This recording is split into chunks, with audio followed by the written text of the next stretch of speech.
ko wax gatsa rek bu dee ci ñàkk fay di safara nga jëm du jihaad xeexu bakkan la. Alors Adji Sarr et Ousmane Sonko de viols répétés et de menaces de mort.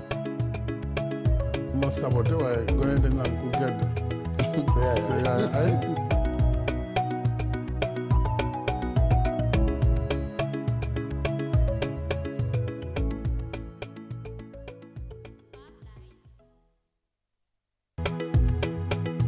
Ousmane Sonko maa ko wax gatsa rek bu dee ci ñàkk fay di safara nga jëm du jihaad xeexu bakkan la. Alors Adji Sarr et Ousmane Sonko de viols répétés et de menaces de mort. ma saboté waaye gone dañ naan ku gedd c'est ay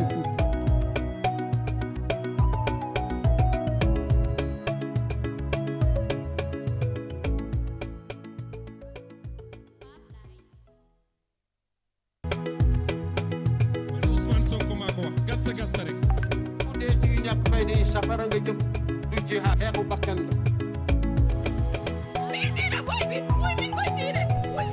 jërë ngeen jëf mbokk yi itam seen télévision challenge New Media ñu ngi amaat mbégte bu baax di defaat yéen seen émission la quotidienne nekk plateau bu ñuy waxtaanee saa su ne lu gën a fës si wàllu actualité tey nekk altine premier numéro de la semaine nekk numéro bi nga xam ne comme ni ngeen ko xamee dañ fi waxtaanee le recap de l' actualité mooy semaine bi ñu génn ba tey jii si altine ji ñu si dalal nag altine ba jot le président Doudou Wade nekk consultant si kër gi waaye itam ak itam Paldi di si ànd aussi ak toute la communauté de la quotidienne bi nga xam ne itam dañuy interagir ak ñun via nos différentes plateformes muy YouTube muy Facebook ak itam TikTok noonu itam la ñu nuyoo ñi nga xam ne itam ñu ngi bitim réew di ñu seetaan saa su ne ci seen émission la quotidienne di amaat mbégte bu baax di leen retrouver tey nekk premier numéro de la semaine donc di nuyu comme ni ma ko daan defee tous les jours di tàmbali si ñëw bi si Paldi di la nuyu di amaat mbégte encore une fois di retrouver sur la quotidienne. Alaaji Fallou maa ngi lay fay nuyoo di am grand plaisir à te retrouver autour de ce plateau de la quotidienne mais également à retrouver le président Doudou Wade qu'on n'a pas pu avoir la semaine passée pour les ver ko beral nuyoo wàcc Sokone parce que weekend bi foofu laa nekkoon ñu doon def ziar El Hadj Ahmadou Deme nag bokk ci suñu mag ñu baax ñi nga xamante ne def nañ une œuvre colossale moom pour sa part c'est une œuvre littéraire et scientifique bu am solo boo xamante ne sax dañuy wax ni néew na doomu aadama bu ko def mais amul nit ku ñuul ku ko def muy def exégèse du Coran mais matière par matière day génne mathématique génne astronomie génne astrologie génne physique génne économie génne histoire génne géographie matière par matière toutes les matières yi nga xamante ne ay alquran indi na ko génne na ko def ko téere bu am solo soo leen fàttali ko téere boobu en 2000 bi Abdoulaye Wade di toog da fekkoon ñu yóbbu ko Al Azhar foog naa en Égypte pour ñu mool ko mais à un certain moment dañ ñu ne sax téere bi dafa réer c'est-à-dire que kii bi ñu yóbbu woon foofu dañ ne woon dafa réer su dul woon entre Jean wu Abdoulaye Wade xam naa Iba Der Thiam moo ko ci war a dimbali parce que moom moo ko tax indi kon le script donc mu nekk kóllëre bu yàgg ñu koy doxal di ko doxal ba nii ni may wax ak yow rek sëtam mi ngi may woo nii te xam naa xamul ne maa ngi ciy direct donc ñu demoon ci ñoom it mu nekk ñiy bàyyi xel émission bi ñu ñuy bàyyi xel kenn ku nekk ci ñun mais surtout président Doudou Wade laaj nañ ma ko lu bëree bëri Fallou yow it laaj nañ ma la lu bëree bëri ñuy rafetlu émission bi Sokone mooy dëkku Abdoulatif Coulibaly Cheikh Tidiane Coulibaly ak ñeneen en tout cas mu nekk ziar bu am solo boo xamante ne da ngay dem jaamu ji yàlla mais da ngay parce que Sokone man j'ai l'impression que suñ ko xaroon juróom benn part bi samay mbokk lañ donc macha allah maa ngi jéggalu ci guddal bi mais maa ngi leen di ziar di leen ndokkeel ci réussite bi nga xamante ne moom la événement bi am di ñaan yàlla may ñu yàgg ko teewee ci barke yonent bi sallallahu alayhi wa sallam amin waa Sokone ñëpp ñu ngi leen nuyu di leen fayu nuyoo ñu tamit di profité aussi di nuyu Fall nga baal ma seen belle cravate sam benn oncle bu ñuy wax Alaaji Ahmadou Deme lañ ko tuddee sax Seck tonton Seck moom moo ma ko may foofu laay dal moom ak benn sœuram bu ñuy wax Thiédéel Seck foofu laay dal waa Sokone la il était à Dakar à la mairie ainsi de suite léegi bi mu retraité la dem foofu donc ñu ngi leen di nuyu di leen ndokkale mbokk yëpp on peut pas tous les citer. waaw waa kër Yande Ndiaye également ñëpp ñu ngi leen di nuyu daal. jërëjëf am na solo teranga da nga koy fesal donc di nuyu Abdoulatif Coulibaly moom suma waay la maa ngi koy nuyu bu baax a baax alors président ñu ngi lay nuyu amaat mbégte nag wax dëgg yàlla di la retrouver fii boo fi nekkul dañuy wéet loolu donc alhamdulilah ñu ngi lay nuyu. waaw man de balaa may commencé dama bëgg nga delloo kàddu ki pal bi mu def maninam da nga fàtte sa ñaan ni ngay ubbee di ko ñaan xëy na am na lu mu def ci yenn ñi mais xëy na aussi am na lu def ci réew mi parce que ñaan yi yàlla nangu kenn xamu ko. dëgg la yàlla rek am. te di rafet aussi fi nga commencé donc damay delloo nga defaat sa ñaan bi après ma soog a continuer. incha allah wax naa ko sax mais xam naa rek ci bàyyi xel mais bon ñi ngi ñaan yàlla mu dimbali ñu ñun ñëpp en tant que citoyen ñu am encore une meilleure compréhension chaque jour bu ñu xëyee rek mu may ñu une meilleure compréhension de notre mission de co-construction de ce pays. suñ góorgóorloo nag ba yàlla defal ñu ko ñu koy ñaan mu def mu jural ñu plus de paix plus de cohésion et de concorde mais également plus de développement et de progrès defal ko mboolem suñu ay dëkkandoo sallallahu alayhi wa sallam. donc Fallou maa ngi wax encore amin di toftal suma ñaan ci sa ñaan gi boole ci nag li nga xam ne moom nga wax léegi ci fi nga jógee ci kër Alaaji Amadou Deme ci li mu joué ci islamu Sénégal ak li nga fàttali te mu mat a fàttali muy téere bu mag boobu nga xam ne moom la bind te mag yëpp d'accord ci ne luy fat mi comme la loo xam ne de mën nañ ko téye ci àdduna di ci liggéey ci sunu àddina liggéey ci sunu àllaaxira effectivement te nga fàttali ko li nga xam ne président Abdoulaye def na ko ci ak ànd ci ak Iba Der mu jàppale ko ci effectivement ak diggante bi mu téere bi pare ak bi ko Abdoulaye di defar at ci aw ak fi mu aw ak péripéties yi ñu jàpp ne encore une fois président de la République yu ci aw yëpp ku nekk am na loo fi def mais Sénégal diine l'islam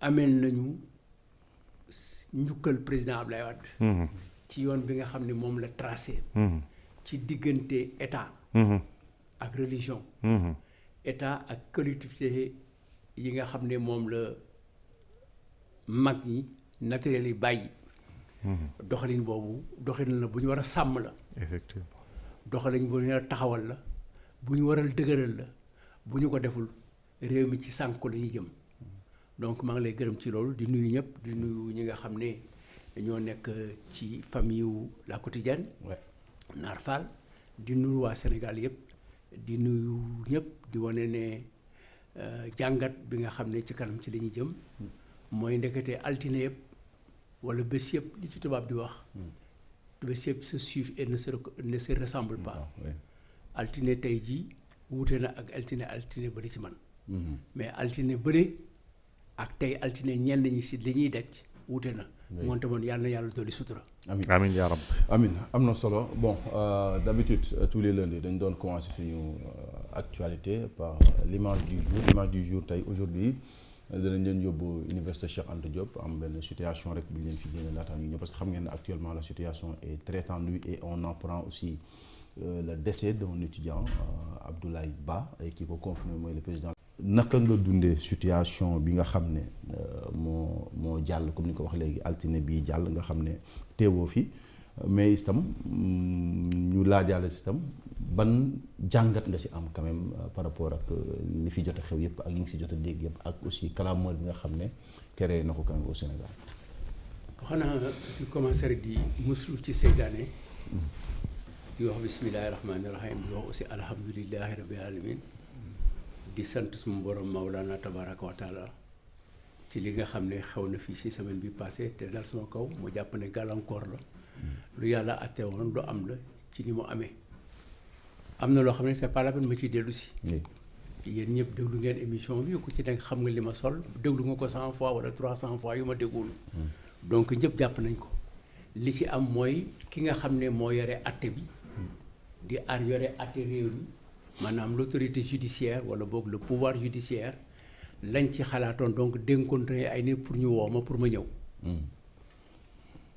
li ma ci war a wax suma avocat wax na ko ba pare comme moo ma assisté te boo may waxal te bu may wax moom lay xalaat bu ma teree ma bàyyi bu ma diggalee ma dem te am na foo xam ne bu ñu fa demee tam mooy wax ma noppi man day may laaj mais moom mooy layoo moom mooy lay mooy teg dama ko bàyyee kooku ñooñu nag dama leen di gërëm di leen sant muy maître Amadou Sall Moustapha Mbaye bi nga xam ne bokk na ci suma rakk bu jigéen Abibatou Mbaye ancien ministre de l'intégration africaine di suma xarit di membre du parti socialiste moom ma yónnee rakkam Adja Fatou Diallo suma jarbaat la bokk naa ñi ko maye ba amagul ay weer ñëw si ak jëkkëram seet si ma alxames àjjuma ñu wooma maître suma xarit suma rakk Aïssata Tall Sall président du groupe avocat yónnee ma kenn ci ni ay nitam kenn ci doomu Ablaye Wade yi maître Babou avocat à Paris avocat à Dakar bokk ci étudiants yi nga xam ne ñoo leen jëkk yóbbu ñu jàngi ñoo ñëpp ñu ànd sans compter ñeneen ñi nga xam ne ñu ngi woon ci gannaaw Mohamed Seydou Diagne maître Doundooy ak ñeneen ngoonte damay sant yàlla parce que loolu aussi bokk na ci li nga xam ne génn na ma ci bu ñu ma bàyyi woon man kenn dinaa wéet ma leen di gërëm mais di yërëm aussi di am seetlu ci ñi nga xam ne ñoom laa fa fekk sa micro na la gën a jege tuuti di seetlu am seetlu ci ñi nga xam ne ñoom laa fa fekk le commissaire de la sûreté urbaine le lieutenant ak les différents enquêteurs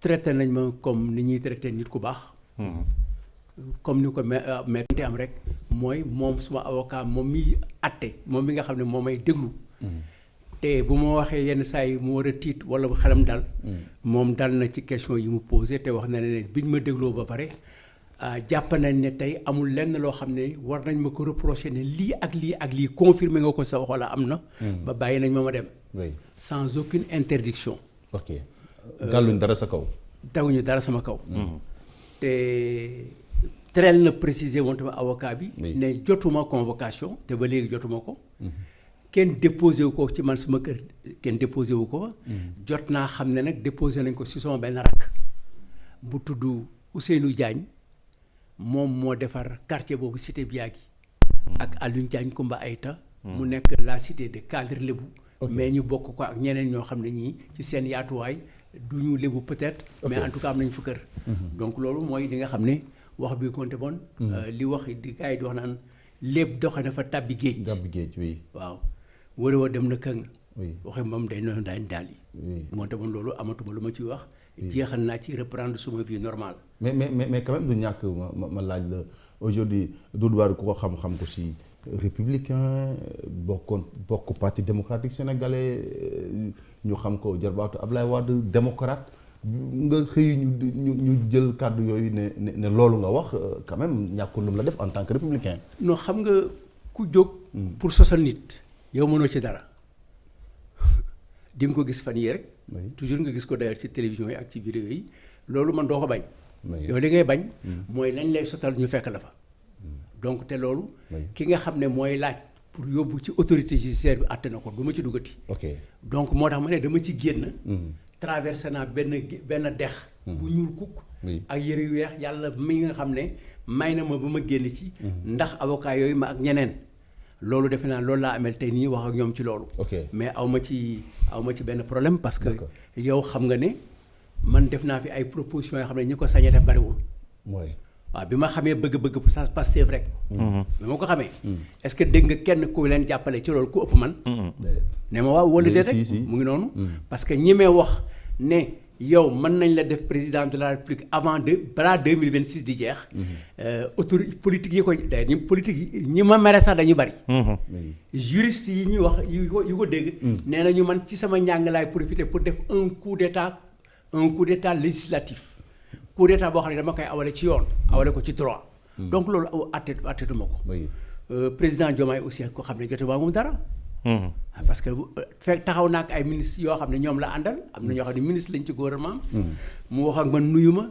ne ma tonton gis naa la ngay sànni xeer du woon sànni xeer daf may wan ne dégg na ma parce que non seulement dégg na ma ci li muy dégg ci boppam mais wax naa ak ay nitam directement ñi nga xam ne ñoo sës ci moom te ba ma fa demee dama ko yóbbul loo xam ne daf ko war a liggéeyee ngoonte boon ay lu ci des loolu waxu ñenn ñi la rek dama koy baal yàlla na yàlla ubbi ëlbati seen xel ba ñu dellu mel ni ñeneen ñi di réfléchir ci kàddu di déglu di seet soog a atte. ok maintenant nag ñàkk loo si jànge nag. waaye alors li ma ci jëkk wax daal avant ma ci jàng dara mooy gërëm leen yéen ñëpp parce que loolu moo ëpp. parce que nit dem na fa delluwul. nit dem na fa dem retour de parquet. am na nit dem na fa toog na bëre toog na atte kenn laaju ko. ngoonte man bu ma amee lii man. dama ciy sant suma borom. yàlla la. mais daf koy awale ci ay nit ñooñu ma lim ci la ñu bokk. mais dama lay yëgal ne.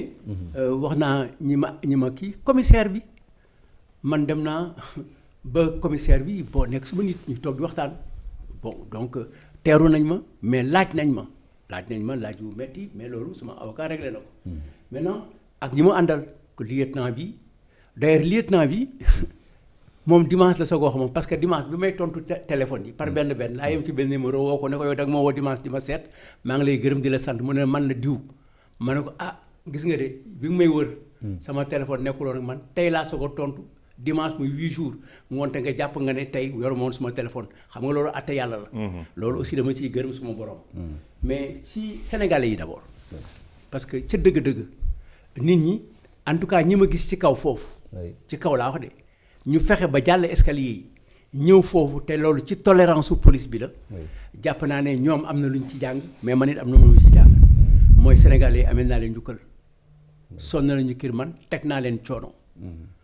gis naa ñoo xam ne li nga xëy ndekkiwuñu ñëw gis naa leen ñu fa toog ba guddi donc sénégalais yi amee naa leen njukkal amee naa aussi xale yi njukkal. parce que ñi ma seetlu d'ailleurs suma àdduna ñi ma ciy waxal samay moroom waxatuma ak ñoom. ay xale laay waxal et très souvent donc dañ may déglu ngoonte bon loolu ñu yaakaaroon ci man yàlla na ko yàlla sottal maa ngi gërëm aussi parti politique yi parce que ñoom ñëpp amul benn parti wax la coalition boo xam ne sa bopp yow ci bopp wooloo ma wala yónnee message wala defuloo texte loolu tam dama koy gërëm la société civile les ONG dinaa ci bii damay tuddi nit bii nag xëy na sax am na ñu ma gën a jubóol ko moom mais sorewuñu ay préoccupation muy Alioune Tine dafa wax ak doole ak xadar mu ne man ak Doudou Wade ànd nañu lijjanti ay coup d'état yi waroon am ci Afrique ñu dindi ko te loolu am na moom moo ko sañ a wax mais loolu am na te risques yi mu jël ci Afrique bari na ci yoo xam ne yi ànd naa ci ak moom dem nañu Conakry le jeudi le mercredi ñu commencé essayer man ak moom professeur Fall bi nekkoon ministre des affaires étrangères avant nekkoon aux Nations Unies comment il s'appelle Ibrahima Fall Babacar Nene Mbaye Alioune Tine ñuy jéem a organiser un meeting populaire pour toute l'opposition ensemble à la veille des élections au stade du 28 septembre c'était un risque donc jël nañu yooyu risque yooyu pour Afrique donc loolu ñooñu ko xam def ko seede ko tey dafay nekk loo xam ne lii daf may pousser à aller plus de l'avant mais jàpp naa ne aussi mënuma fàtte les autorités religieuses wax nga ko léegi jàmmal dafa xaw a daje ak astafurla Sokone dafa xaw a daje ak jàmmal le xalif de jàmmal maam Alaaji Cissé maa ngi koy nuyu di ko di ziare njabootam bu rëy di ziare aussi waa kër Ahmed parce que ñoo ñëpp jot naa seen yóbbal mais ci ajuma ji Dakar ñaan yi bari nañu mais il faut que ma tirer ci suma xarit Mbakiou Faye ak Imam Lo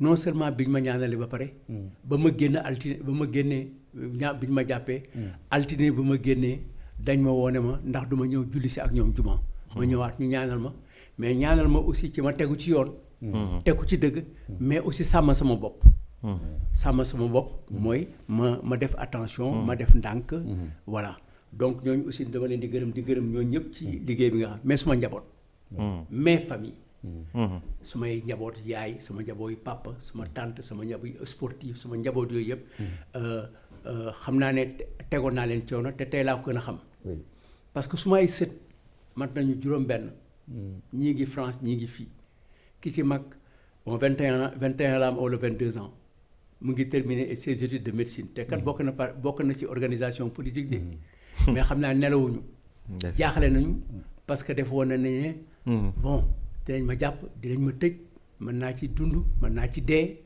et pour ñoom du ñu am maam mais man wax naa ak ñoom déglu naa leen bu baax a baax parce que dañu am cër ci man. et puis pratiquement dama jàpp ne sax bokk nañ ci ñi nga xam ne léegi ñoom élif. mais man dama leen di wax ne bon yéen am ngeen ay orientation politique man amoon naa ko ci laa sës. mais li ma sësoon ci laa leen bëgg a nàmpatal. ak seen ay moroom. ba li nga xam ne yéen a ngi ci ngeen génn ci. donc ñooñu aussi amel naa leen njukkal bu bari suma sët yooyu ak ñi nga xam ne sonal naa leen parce que au fait bu ñu la jàppee ci situation yi da ngay sonal ay nit. dafa am ñu du ñu nelaw. am na ñoo xam ne dañuy obligé bàyyi seen soxla bàyyi seen itte ñëw toog ci tali bi di doxantu si loolu laa xamoon moo tax ma ne leen ne bu kenn ñëw.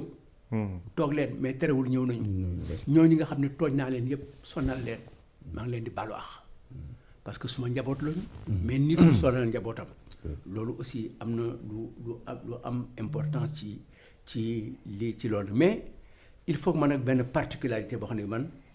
dama ko jàpp trop parce que dama xam ne avancement bu rëy la ci Sénégal.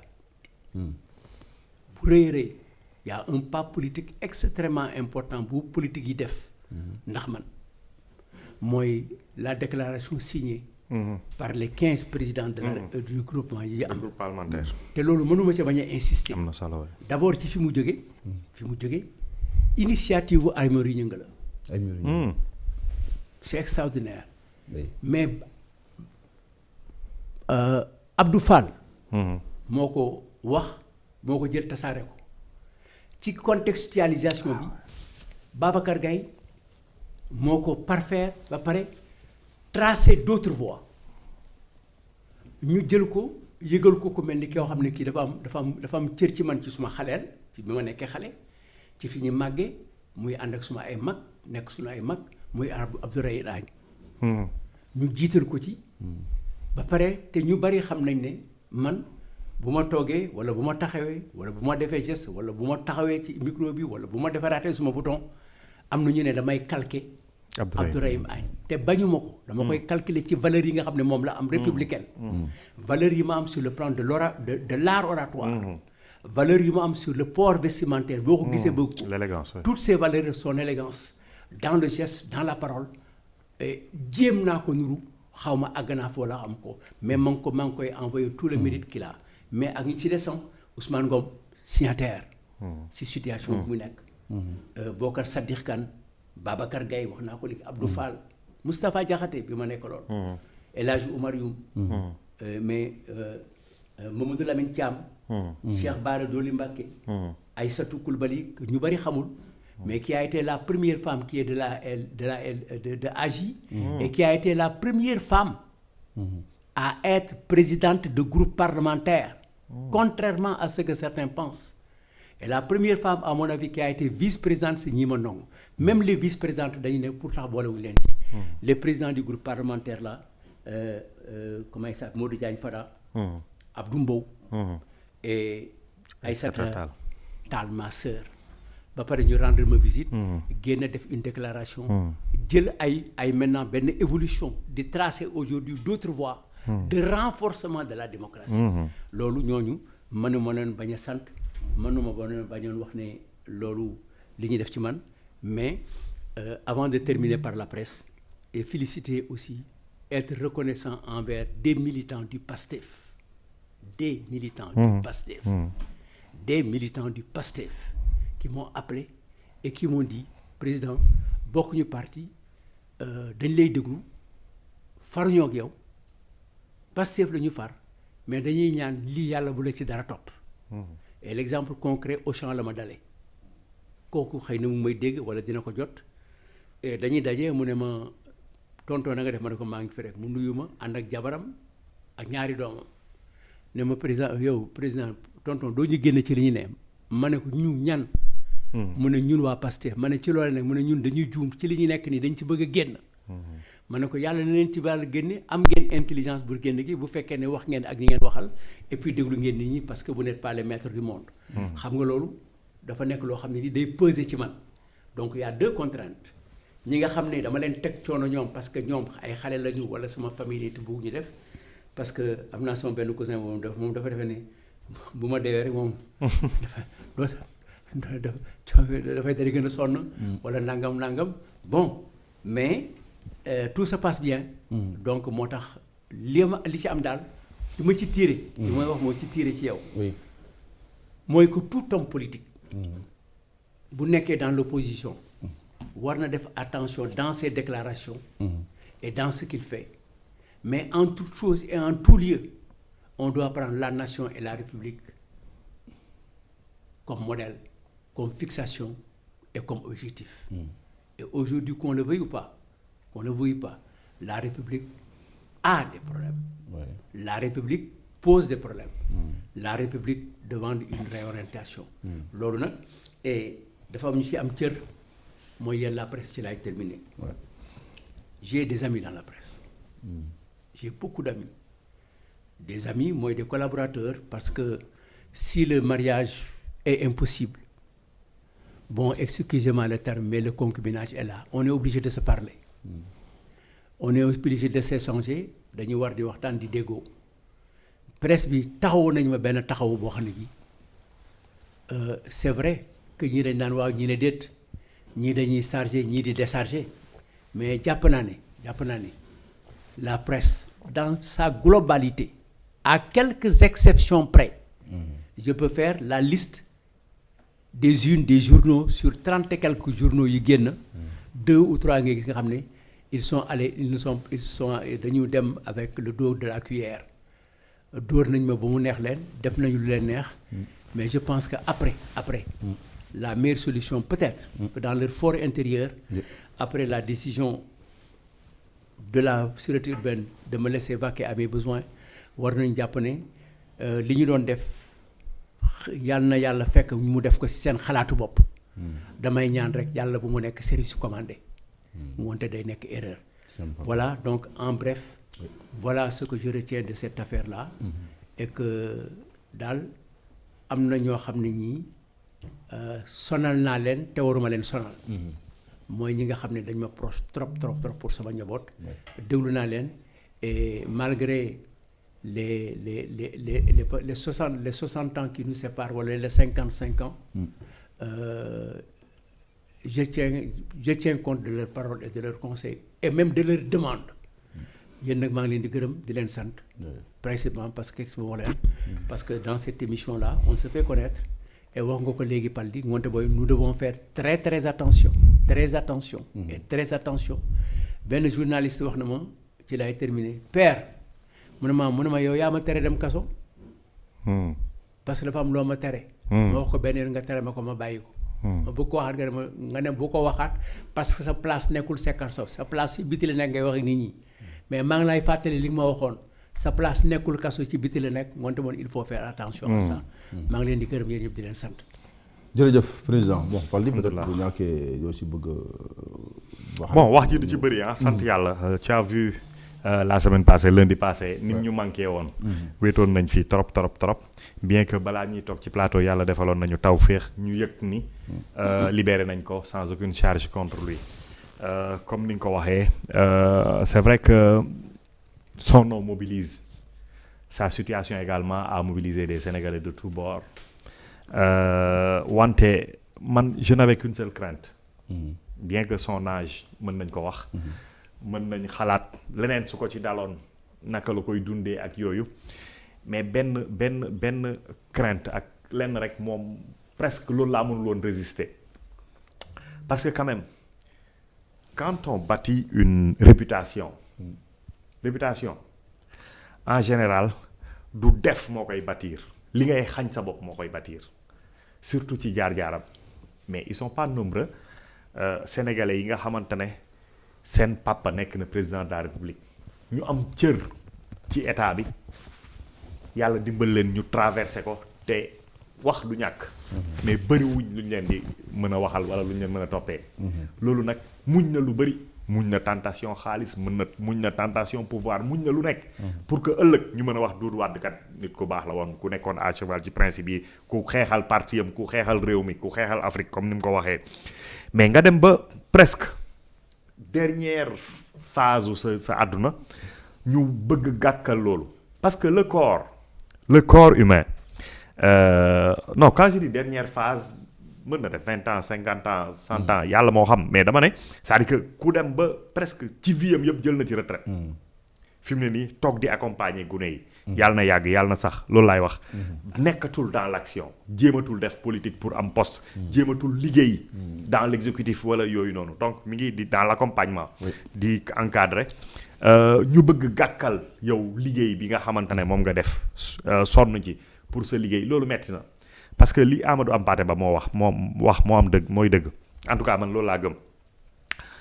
On ne peut nit mënuñ la loger plus étroitement que tu ne seras dans ta tombe donc le corps oui moom mooy subir les affres nag de toutes conditions mais c'est pas le plus important mais mémoire collective yi li ñuy jàpp ci nit nga gàkkal ko loolu musiba la et alhamdulilah yàlla defal nañu sutura dimbal na ko ba nga xamante ne ñi ko doon entendre il n'était pas du tout complaisant bien que nag recevoir nañ ko jox nañ ko gëdd du ma ne sax gëddu moom bi nga xamante ne moom la ko cëru àdduna may mais gëddu doomu aadama waxtaan ak moom laaj ko li ñu koy laaj metti woon na am na ay ndëgg sërëx am na loolu yëpp mu génn ci ñu gis ni liñ ko doon jiiñ wala li ñenn ñi doon njort wala ñenn ñi doon pexe dara amu ci seetal deram pour man loolu moo ci ëpp solo li ci des yàlla na yàlla sàmm ñu continuer di ñu sàmm ñun ak ñeneen ñi nga xamante ne ñi nga am nattu nekk ci paysage public bi ba nga xamante ne noonu duñ nekk suñu noonu bopp waaye noonu tamit duñu mënal dara incha allah.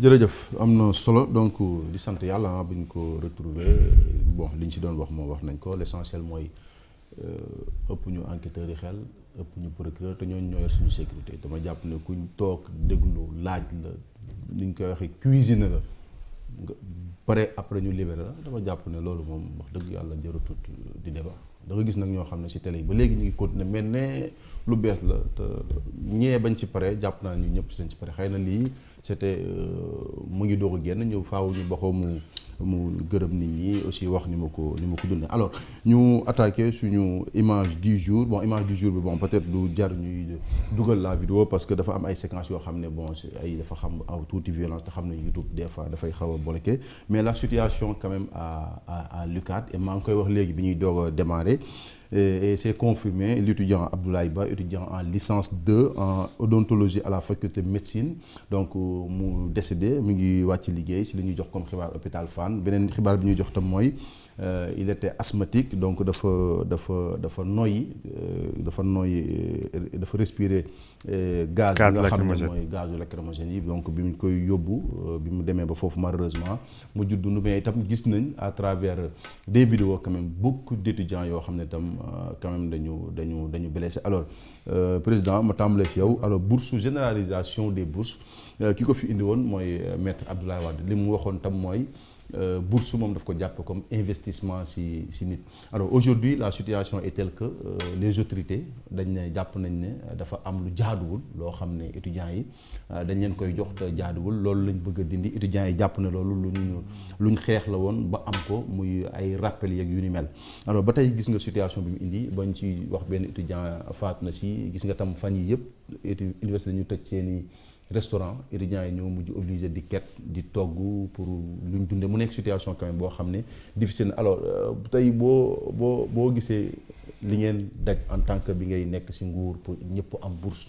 tey ñu demaat fukki at wala ñaar fukki at étudiants yi quand même di ñu leen di blessé ñu am ñu ci dee ndax question de bourse aujourd'hui loolu ban jàngat quand même nga ci def. waaw gis nga fi ñu àgg nii. li tax ñu àgg fa c'est mal comprendre le passé boo comprendre sa passé rek doo xam sa présent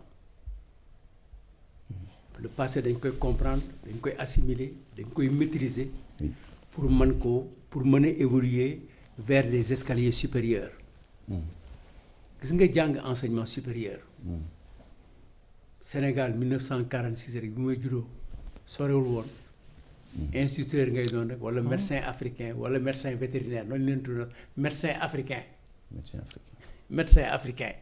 noonu lañ leen tuddoon doo passé loolu pour nga génn dem jàngi comme ñeneen ñi def ñoom Abdoulaye Wade ñoom ay ñoom Kéba il a fallu ñu def yeneen superficie pour génn ci jàngale bi dem defi leneen boo seetee les plus grands cadres Ponty la ñuy jógee mais dañuy jógee foofu dem parce qu'il n'était même pas autorisé à faire le baccalauréat nga dem nag ba baccalauréat léegi nga àgg fi mu àgg fii mu àgg léegi dootul benn wala ñaar ay milliers ngay dégg de l'école de médecine ak l'école vétérinaire nga ñam ba ñu installer la faculté de médecine l'école de médecine d'abord ensuite la faculté de médecine et les autres facultés ba nga xam ne ñeneen di ñëw jàng si fii mais nag ñu commencé di dimbali ay nit dimbali ay nit yooyu ñuy wax te muy wax bourse bi ngay wax nii c'est-à-dire que analyse économique bi ci Abdoulaye Wade amul moom la Banque mondiale amul woon mais pourquoi Abdoulaye Wade am ko moom te ñeneen ñi xalaatu wuñ ko noonu parce que Abdoulaye Wade économiste la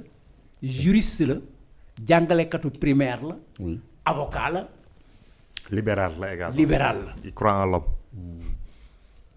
parce que dafa gëm nit dafa gëm nit ñi li leen di changer bu ñu juddoo ñoom ñëpp a yem ñoom ñëpp ay baax mais li leen di wutale mooy xam-xam en principe njàng moo koy indi te njàng mu ngi commencé ci déglu ak fréquenter borom xam-xam mu ne nag loolu mu ciy dépensé moom du ko considérer comme dépense sociale léegi investissement lay doon ni ngay tabaxee kër di ko louer di ci am xaalis moom noonu la bëgg a tabaxe nit pour mu dem liggéey indi xaalis kon ci comprendre moom daf ko boole comme ni ñu war a tabaxee tali oto di fa jaar très bien moom foofu noonu la ko jëlee moo tax banque mondiale ñu nag banque mondiale am nañu ay at yoo xam ne ndimbal amul suñu diggante parce que dañu contrôle suñu position yi. ok banque mondiale d'accord woon ñu joxe. non mosuñu ci d'accord. ok analyse bi mais xeex la ñu xeex ko bu mu ëgsi loolu nag donc bu Abdoulaye wane ko foofu dinaa jël benn parenthèse bu gàtt rek parce que dañuy pour ñu comprendre ko. mieux ne du woon rek université moo taxoon muy wax. yàlla wéral ko te yëkkati ko gis naa aussi ñu rendre ko hommage Saër Seck. dafa wax Abdoulaye moo ko wax mu nekk ci téléphone mu ne ko yow dama dégg léegi nga ne ci rajo bi wala je ne sais pas comment encore ne ko da nga ne mën nañu réew mi mën nañu fi defar ay alaaji yu bari mu ne ko waaw mu ne ko kaay mu expliqué ne ko il faut dafay am centre de formation mu jox ko ñeneen toppandoo ko ñaata centre de formation fi am léegi.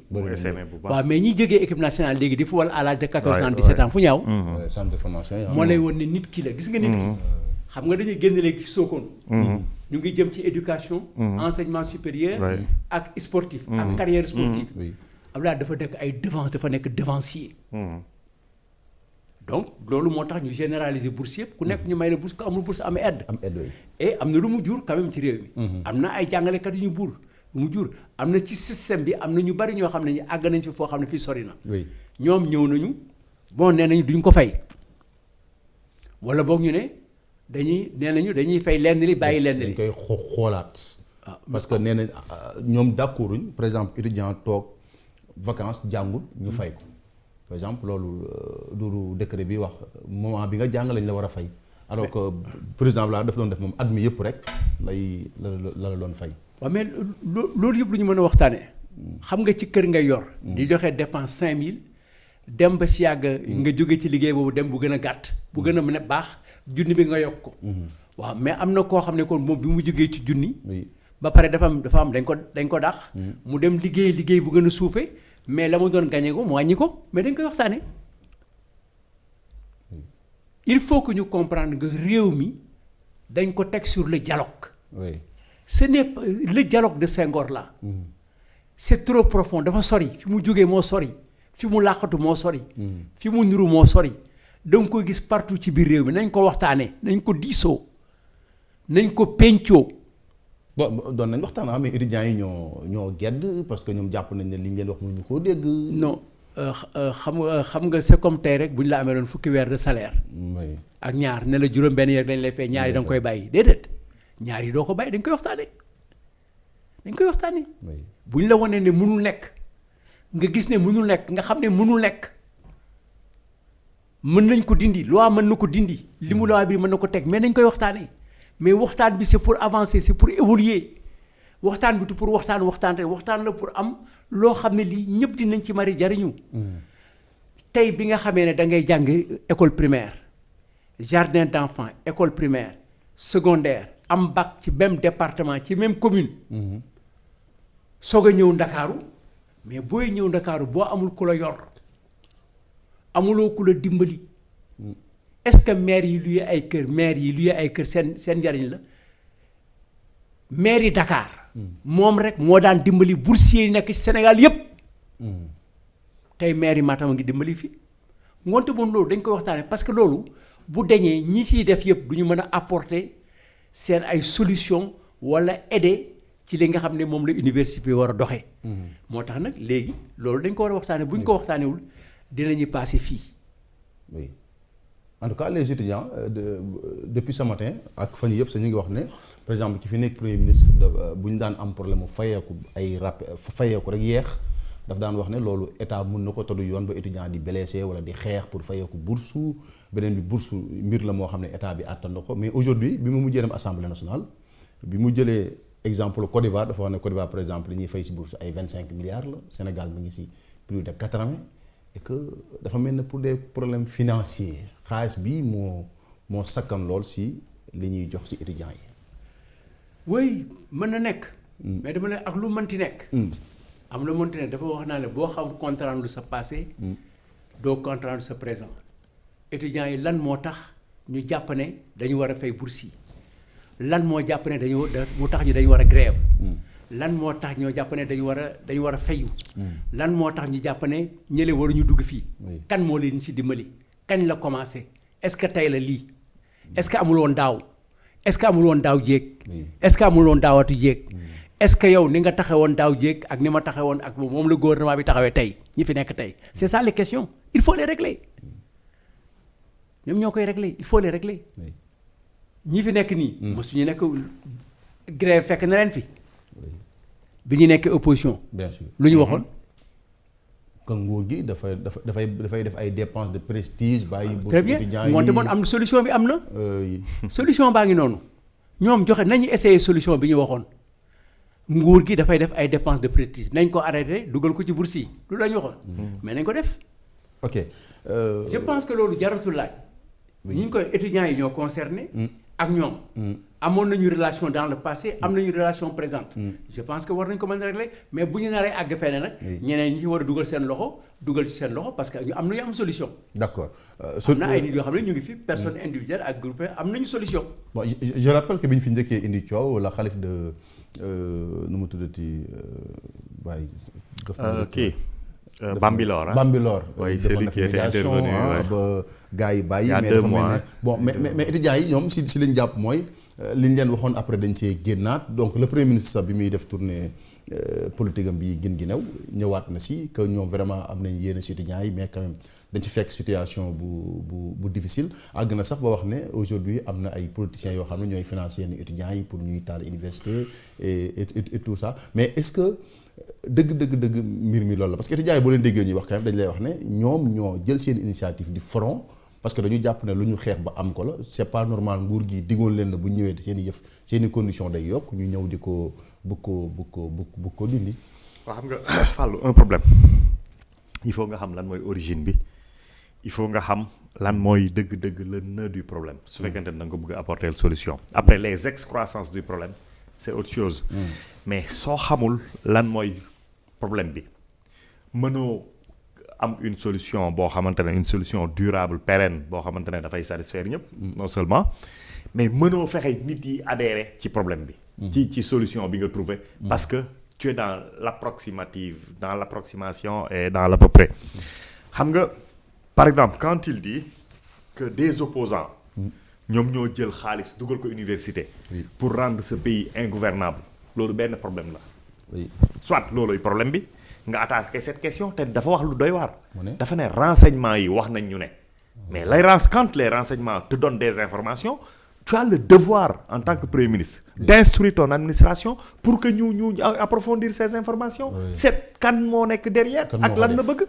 mais say doomu réew ñu nekk il y a combien d'étudiants au Sénégal aujourd'hui moins de 300 000 ah 250 280 000. léegi moom ay nit yoo xamante ne tapis dans l'ombre di leen instrumentaliser pour rendre ce pays ingouvernable mooy lan nit ñi suñ feebaree duñ dem faju ji nit ñi suñ waree doxi seen soxla day fekk ñuy taal tali bi étudiants yi duñ jàng élèves yi duñ jàng ainsi de suite l'économie à terre c'est un crime.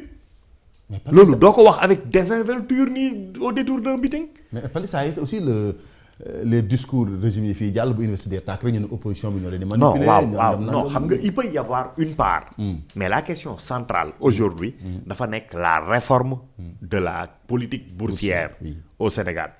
léegi yow soo waxee boobu yaa ngi commencé divertir nit ñi ci lan mooy problème bi ñi ngi nekk dans le yi ngay la yaa ngi di seet lan mooy dëgg-dëgg problème bi nga wax benn boobu rendre ce pays ingouvernable xaw ma lan nga ñëwaat nga ne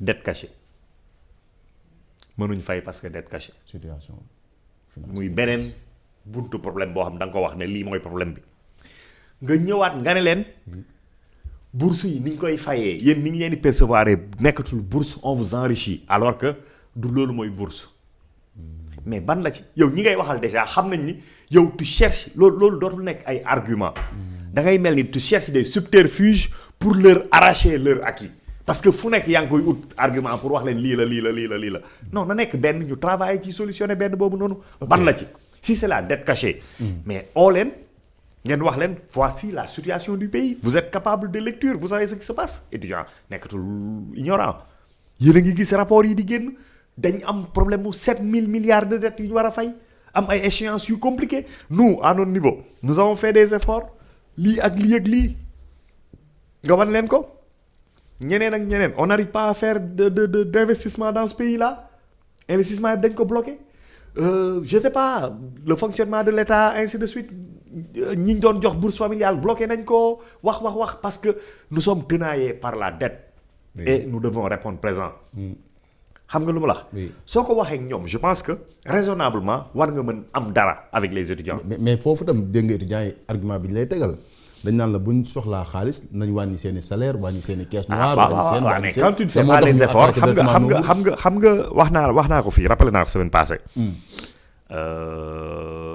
mais wu daaw la mais wu daaw Abbas Fall moo nekkoon ministre du travail je pense mu organiser la cérémonie du 1er mai gisante avec les différentes centrales syndicales fexe ba xaw a trouver un pacte avec eux ba jébal ko premier ministre bi génn ci premier ministre bi waxtaan ak ñoom ne leen les situations sont difficiles nangam na bëgg ngeen may ñu 2 ans xaw ma yoo xamante ne doo leen yëngal doo leen da ngeen ñuy may rek bañ trouver solution après ñu ñëwaat nag ci naka la ñuy defee redistribution yeeg genre affaire yooyu biñ yëkkatee loolu ñëpp ñu bëri bokk wax nañ ni am nañ ay crainte ci type de solution boobu mais dafa am koo xamante ne dafa am sens de la formulation mooy Badara Gadiaga dafa ne ñun du ñu takk suñu biir te yéen takku leen seen biir on va pas se ceindre la ceinture au plus près ba nga xamante ne dootuñ nooy yéen ngeen di gàmbal di gën a rëy biir loolu mënul nekk yéen ay joxe le top ñëpp départ ci loolu ñun ñu topp ci mais soo leen ko deful entre temps lan moo ci xew est-ce qu'on a le sentiment que l'État dafa wàññi son train de vie ou son fonctionnement mën nañu wax gis naa Pape Alé Niang génn naan way le premier ministre xaw ma da doon fay péage ay xaw ma dafa dàq équipe bu RTS nangam loolu c'est du saupoudrage la mais c'est pas le débat alors député yi fan lañ toll. waaw seen oto yi tamit indi nañ oto yi gaare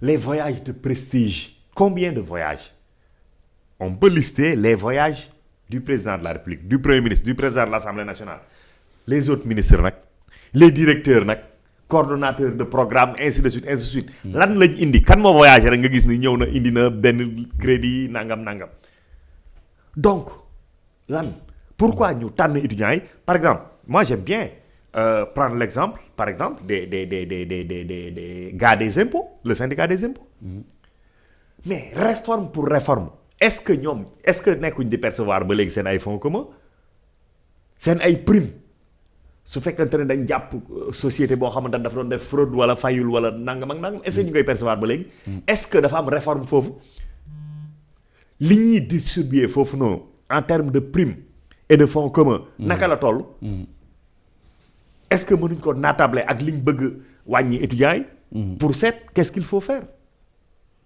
réforme pour réforme waxuma la rek réforme pour dagg mais le sens même de cette gratification est-ce que duñ ko poser sur la table mais yow tu es média kan moo la jàppale normalement c'est le ministre de la communication le ministère de la communication ñoo la jàppale ba nga installé ba sa activité lucrative nga am publicité am lii am laa def ay fausse déclaration ñu jàpp la mais est-ce que waa impôt rek ñoo am mérite ba ñoom la ñuy gratifier ki la dimbali ba yow nga am une activité lucrative lan moo tax moom du mos. donc même foofu noonu il y a à s'interroger su fekkee ne dëgg. donc pour revenir les étudiants de bon droit la ñuy teg cet argument là est-ce que vous êtes en train de faire les efforts que vous nous demandez de faire. muy benn mais mu amaat et même sur cet argument là. parce que l'argument central mooy par exemple une année universitaire suñu nee c'est 9 mois. ok yow inscrire nga d'abord dafa am perturbation yu terrible yu metti depuis surtout la Covid. donc day année scolaire dafay chevaucher sur 2 ans peut-être même 3 ans. yoo xamante ne année civile la. kooku naka nga koy naka ngay organiser ces examens. ces cours mais naka nga koy fayee bourse loo xamante ne mi ngi ko waroon def sur 10 mois par exemple mu mujj ko def sur 2 ans yow lan ngay fay est-ce que da nga ko ameel salaire weer bu dee wala est-ce que parce que mais fay bourse fan la bokk ci université est-ce que recteur moom foofu la bokk rectorat c'est pas le rectorat loolu dafa bokk ci kii socialu université loolu moo tax ñiy def centre des œuvres universitaires le côté social. mais le côté social. COUD. lan nga dégg ñu def fa comme réforme. pas encore. waaw kañ xam nga train de vie wu COUD xam nga budget wu COUD. ñaata la. xam nga lan lay jëriñ. l'efficience de la dépense soo demee COUD. est-ce que mi ngi feeñ ci étudiants yi. waaw kañ xam nga loolu. loolu yëpp waxuñ ci. mais yow daal il faut dévêtir l'étudiant parce que. je ne sais pas pourquoi étudiants yi peut-être ñoom lañ ñemee ñoom ñooy parents pauvres politique publique yi wala xaw ma lan or yow am nga chance nga topp ci gouvernement yoo xamante ne dañ jàpp ni étudiant investissement la bourse boobu ngay def c'est de l'investissement. bon est-ce que ñii loolu lañ ko gisee est-ce que ñii gisuñ ko comme dépense la parce que li muy coûter Sénégal ci xaalis dafa bëri. waaw mais même su dee loolu. ñu teg le débat à ce niveau-là. étudiants yi ils ont dû répondre ay docteurs.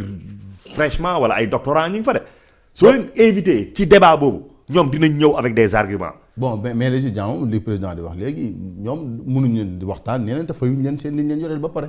te état bi nag nee xam nga bor la même su waree am réforme. mais un dû reste un dû. oui d'accord loolu moom kenn mënu ci natable kenn mënu ci dellu ginnaaw. xaw ma nag étudiants yi bés bu ñu ko nangoo nangu nañ ko. mais li xel di nangu. lu ñu la yoreel daaw bor la. kenn mënu ci dellu ginnaaw. li ci kanam nag la ñuy seet naka lañ koy defee. et moi je pense quelles que soient les difficultés. waruñ dellu sur les acquis. li ñu war a def. liggéey bi ñu war a def. à l'université mooy. fexe ba delloo si l'année universitaire à l'endroit. mu mën a ànd ak l'année civile. ñu xam kañ la ñuy commencer. kañ la ñuy pare def seen ay examen. mais il y a également du temps perdu. da ngay def sa examen pare. war a inscrire en master ça te prend 4 ans 4 mois. par exemple loolu pourquoi ñu war ko. imputer à l'étudiant c'est pas la faute de l'étudiant. loolu tam bokk na si ñuy wax. c'est pas du tout la faute de l'étudiant. c'est l'administration c'est l'administration. d'accord. donc question yooyu yëpp jéemuñ ko régler. ñiy régler rek des questions fiduciaires contre l'étudiant. dafay doy waar étudiant nekk nañ nag groupe de pression.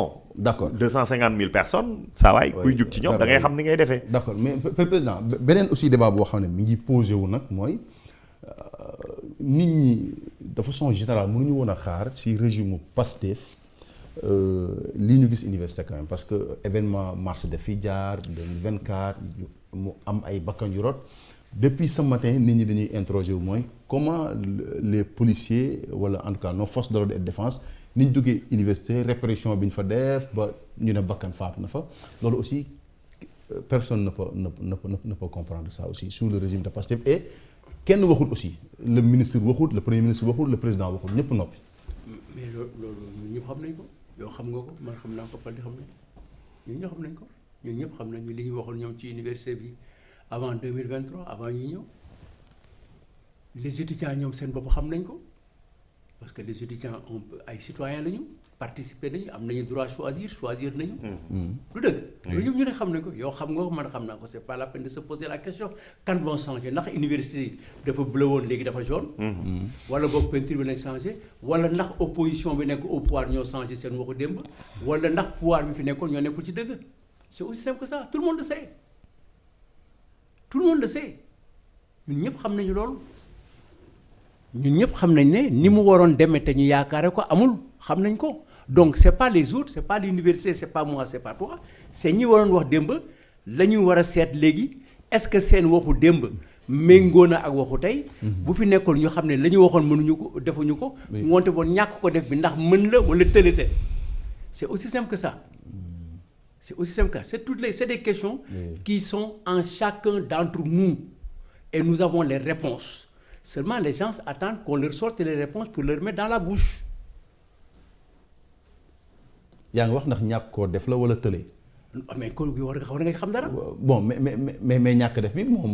ñàkk def bi am na wutal na ko lay moom wutal na ko lay. bor bi situation bi. waaw mais man mën naa la utal lay léegi nii ne la lu tax yàlla def asamaan si bleu sama lay loolu rek lay du dara. lay yomb na lay nit mën na ko teg ci ku nekk mais lay du lay rek lay dafay tegu ci yoon day tegu ci xalaat. day tegu ci dëggu day tegu ci lu naqari nga war ko faj. wala lu baax nga war ko dëgëral loolu la ñuy lay. loolu mooy tax mu baax. mais toog rek ne moom asamaan bi normalement vert la waroon doon wala jaune mais kooku dafa yomb trop. li ñu waxoon lan la est-ce que ñu ngi fi wala nekkuñ ci.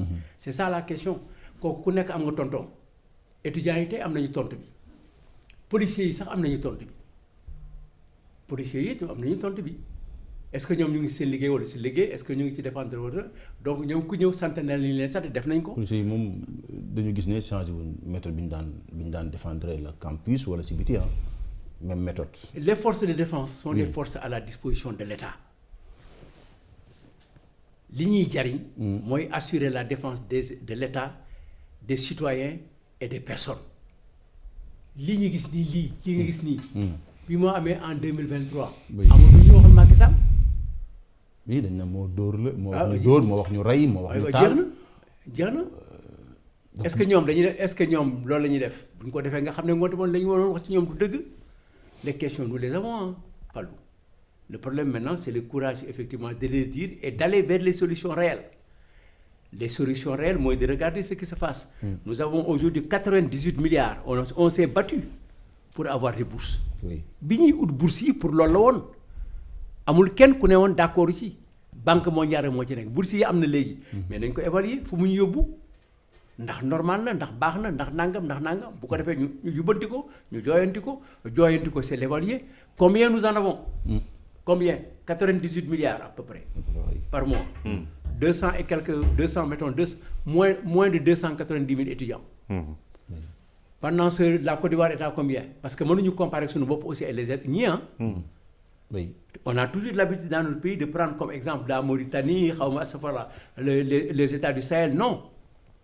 Notre concurrent, qui nous a dit c'est la Côte d'Ivoire. Oui, Côte d'Ivoire.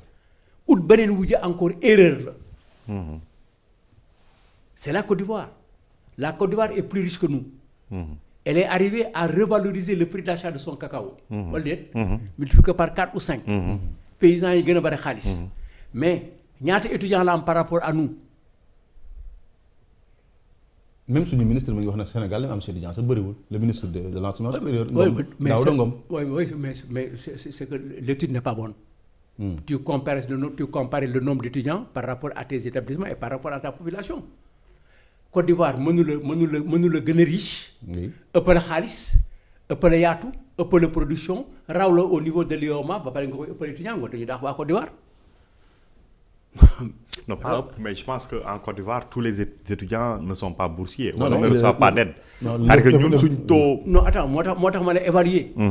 Évaluer boo xamee ne 93 milliards la ñuy joxe. ñële di joxe nous on donne par exemple 2 fois plus que la Côte d'Ivoire. ñee 25 milliards le premier ministre 25 milliards. dégg nga 2 fois de plus que la Côte d'Ivoire. am na ñoo xam ne am na ay nit yoo xam ne ñu ngi ci Ndakaaru Sénégal.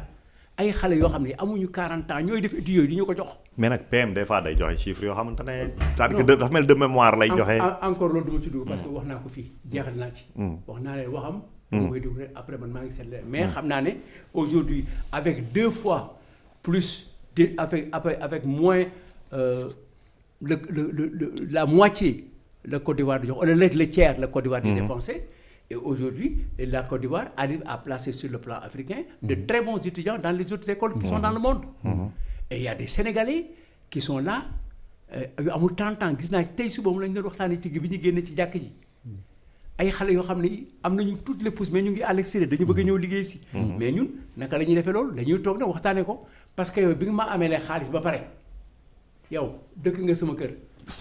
ma luye la ah. oui waaw. fayuloo ma ba pare bëgg nag ma wàññil la luyaas ba pare. te luyaas bi dama koy wàññi ci fukki weer yi passé. oui mais du sotti. c'est compliqué de. du sotti ngoonte bon dañ leen di fay li ñu leen ameel mën nañ ko bañ a am. nit li mu yorul ci poosam mënu ko maye. mais li mu am nag mais li mu mën dañ koy toog waxtaanee ko. réew mi dafa toll ñu waxtaanee. li ñu mën. te li ñu mën aussi du ñu def lépp. am na loo xam ne mën nañ ko dépenser fii mais dañ koy indi.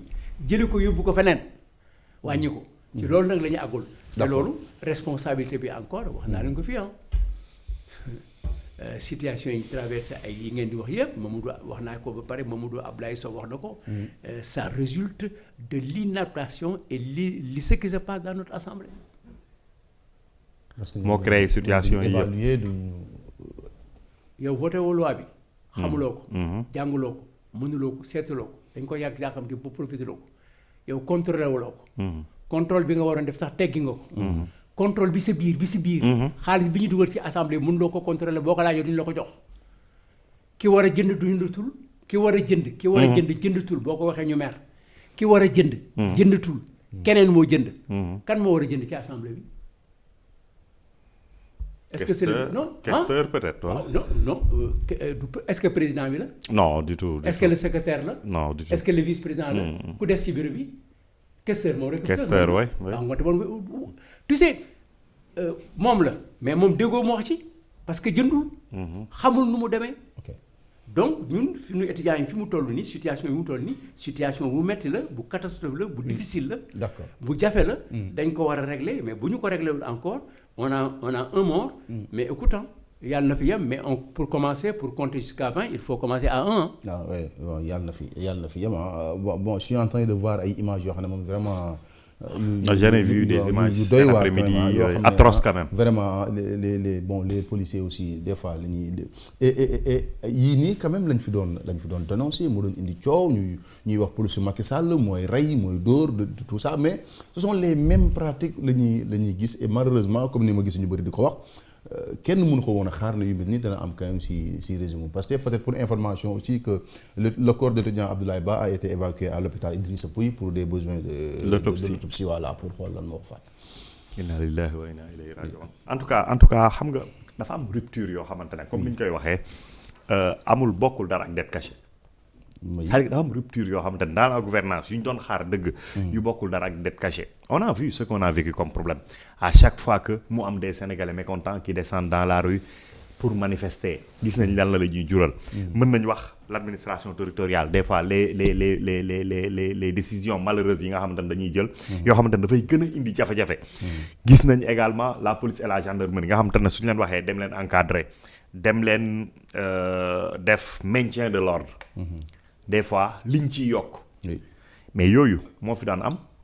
ñu tëb ñooñu di wax ni ordre bi ça vient à un haut lieu aujourd'hui li ñuy wax haut lieu mooy ordre politique ñi ko doon def muy président premier ministre ñooñu teggi nañ leen remplacer leen par d'autres et on a l'impression que les mêmes méthodes perdurent ça veut dire qu'à ce niveau-là am na des efforts yi nga xamante ne war nañ ko def et contre eux également contre les policiers et les gendarmes ñi nga xamante ne ils sont chargés du maintien de l'ordre du également répression la ñu war a def contre ñoom c'est-à-dire que il faut que ñu gën leen may doole ci seen liggéey seen kilifa yi bien que ils peuvent être réquisitionnés mais ordre yi également muy am fu muy am yàgg nañ ko wax tous les opposants ont eu à le dire qu'ils ne sont pas obligés d'obéir à des ordres illégaux wala yu ñu mën a contester mais quand est-ce qu'il faut réfléchir pour xam ne ordre bi c'est légal ou c'est illégal est-ce que ki koy joxe moo lépp information yaa ko ëpp information entre temps lan moo ci mën xew donc effectivement am na réforme yoo xam te ne war nañ ko ci def et bërki démb Ousmane Sonko bi mu ko demee junj na ko bi mu demee ci direction nationale de la police junj na ko fa mais ces réformes là au-delà de loolu le ministre je pense il est très bien placé lui son premier ministre ak le président de la République dañ c'est-à-dire que ces choses là dañ ko dund dañ nekk dans des manifestations ñoom ñëpp ñu gis naka la police ak gendarmerie di comporter woo contre ñoom ils sont témoins également dernièrement 2012 ba léegi wala peut-être 2000 ba léegi lépp li nga xamante ne am na biir campus lu malheureux mu am mort d'homme mort d'étudiant ñii ñu éborgné leen ñii dagg tànk maa ngi gis koo xamante ne baaraam bi éclaté na koo xamante ne bët bi ainsi de suite c'est-à-dire que des images quand je vois un policier qui circule am des filles yu nekk ci kaw wax nga tourner rek dóor lacrymogène mu transpercer la fenêtre mais loolu c'est-à-dire que c'est l'agent de police aujourd'hui qu'il faut interroger également naka lañ leen yóbboo ci situation yu mel nii est-ce que dinañ am toute la lucidité qu'il leur faut pour mën a gérer ces situations parce que effectivement tu es sur les nerfs ay xale di tëb fii sànni fii yuuxoo la fii wër la ndombo ainsi de suite tu es sur les nerfs est-ce que nelaw nga kañ lañ lay réquisitionner pour yóbbu la su fekkee toute la nuit 1h du matin nga génn camp ñu réquisitionner la préposer nga teg fenn def fa 24 heures mais tu perds toute ta lucidité. Mais ils sont formés pour résister à ces genres de situations. Oui, résister en temps de guerre normalement. Guerre dafa am un ennemi déclaré bii tu n'as pas d'ennemi. Entre un policier et un étudiant entre un policier un manifestant ennemi amu ci. Guerre da nga am ennemi déclaré ñoom lañ lay wax ne mën nga woy dugg ci trou à rat pendant 48 heures parce que yow rey rek ngay wut mais bii c'est pas le cas.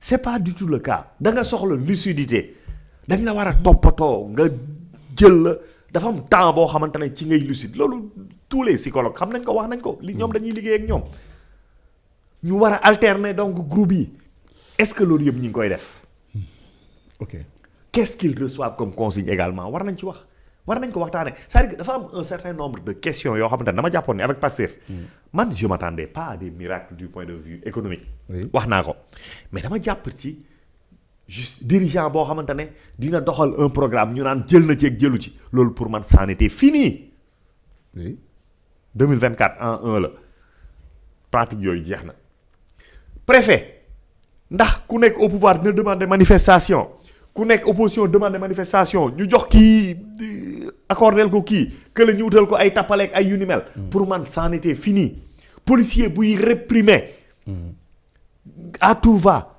pour man yooyu dafa waroon jeex wax naa ko il y a des combats qui ont été menés dans ce pays-là et avec l'avènement de Pastef dafa mel ni combat yooyu yëpp peuple bi daf ko valider ces acquis ce ne sont pas les acquis de Pastef même su fekkente ne ñoom ñoo jiitu woon ci mener ces combats là c'est des acquis qui doivent profiter à tous les Sénégalais toutes couches sociales confondues mais su fekkee Pastef mooy ñëw di remettre loolu en cause Ousmane Sonko ba koy dégg mu naan man bi may nekk ci opposition sax yaa fusuma woon xaw ma lan ak lan ak lan c'est pas ce qu'on attend de lui on attend de lui de la clairvoyance de la vision du leadership pour ces équipes ñu mën a performant d'accord du monitoring mais yaa fus guerrier yooyu amul solo mais nopp bi aussi jaaxal na ñëpp nopp ki kenn waxu mais ni le ministre ni le président le premier ministre fii laa toog nga ne ma oui non président am na y a le premier ministre d'abord balaa ñuy wax ci président te dinaa yegg ci président mais fii laa toog ñu ne Ousmane Sonko dem na def na mooy au lendemain du 1er janvier du 31 décembre président def discours à la nation le 31 ñu xëy le premier ministre dem def son discours à la nation à Passy ma ne la Ousmane Sonko ne nous a pas habitués à aller au front politique moo koy yëkkati tournée gerte boobu du gerte politique la woon moom lay àggali dans le Saloum dafa dem Passy Kaolack Diourbel léegi mi ngi jëlaat beneen axe bi Gossas ngeen ñi neew nangam après moo xam fan lay demaat mais politique moo ñor premier ministre à chaque fois que ñu am un problème avec ces étudiants là mais le premier ministre waroon na mën parce que le premier ministre mooy caution wu étudiants yi daaw jéeg à pareil instant ñi ngi wëy Sonko binaana xaw ma Sonko namm nañu la ak ay genre affaire yooyu mais ñooñu soo leen oowee waxtaan ak ñoom franchement ñu dégg li nga wax ji ñu la sàcc ji ñu la tappale ji ñu la dara soo ñëwee ne leen situation bii lañ ci fekk nga waxtaan ak ñoom lii lañ bëgg ngeen may ñu différer ñu régler lii yéen nag je compte li mu wax ne suñu ay jarbaat lañ suñu ay doom lañ suñu yéene ci ñoom. da ngay jàkkaarloog ñoom. tu fais des missions dans les universités nga waxtaan ak ñoom dajale leen à la primature waxtaan ak ñoom promettre leen d'ici 2 ans 3 ans fii la ñuy dem ak yéen ñu mën adhérer ci loolu mën la déglu mais jamais duñ la gis. bon mais ce ministre yi gis il ne négocie pas ils imposent des conditions aux étudiants. bon mais xawoon na ko wax bi demee assemblée nationale ne moom du nangu yi fi daan am nga xam ne étudiants yi par exemple wala lu xew rek dañuy teg pression si yow def chantage yooyu moom il ne va pas. xam nga mais nag dafa am une dépréciation dangereuse du niveau intellectuel et de maturité de nos hommes politiques. Imaginez un premier ministre leader de parti. Oui. Qui aurait pu être président de la République. Oui.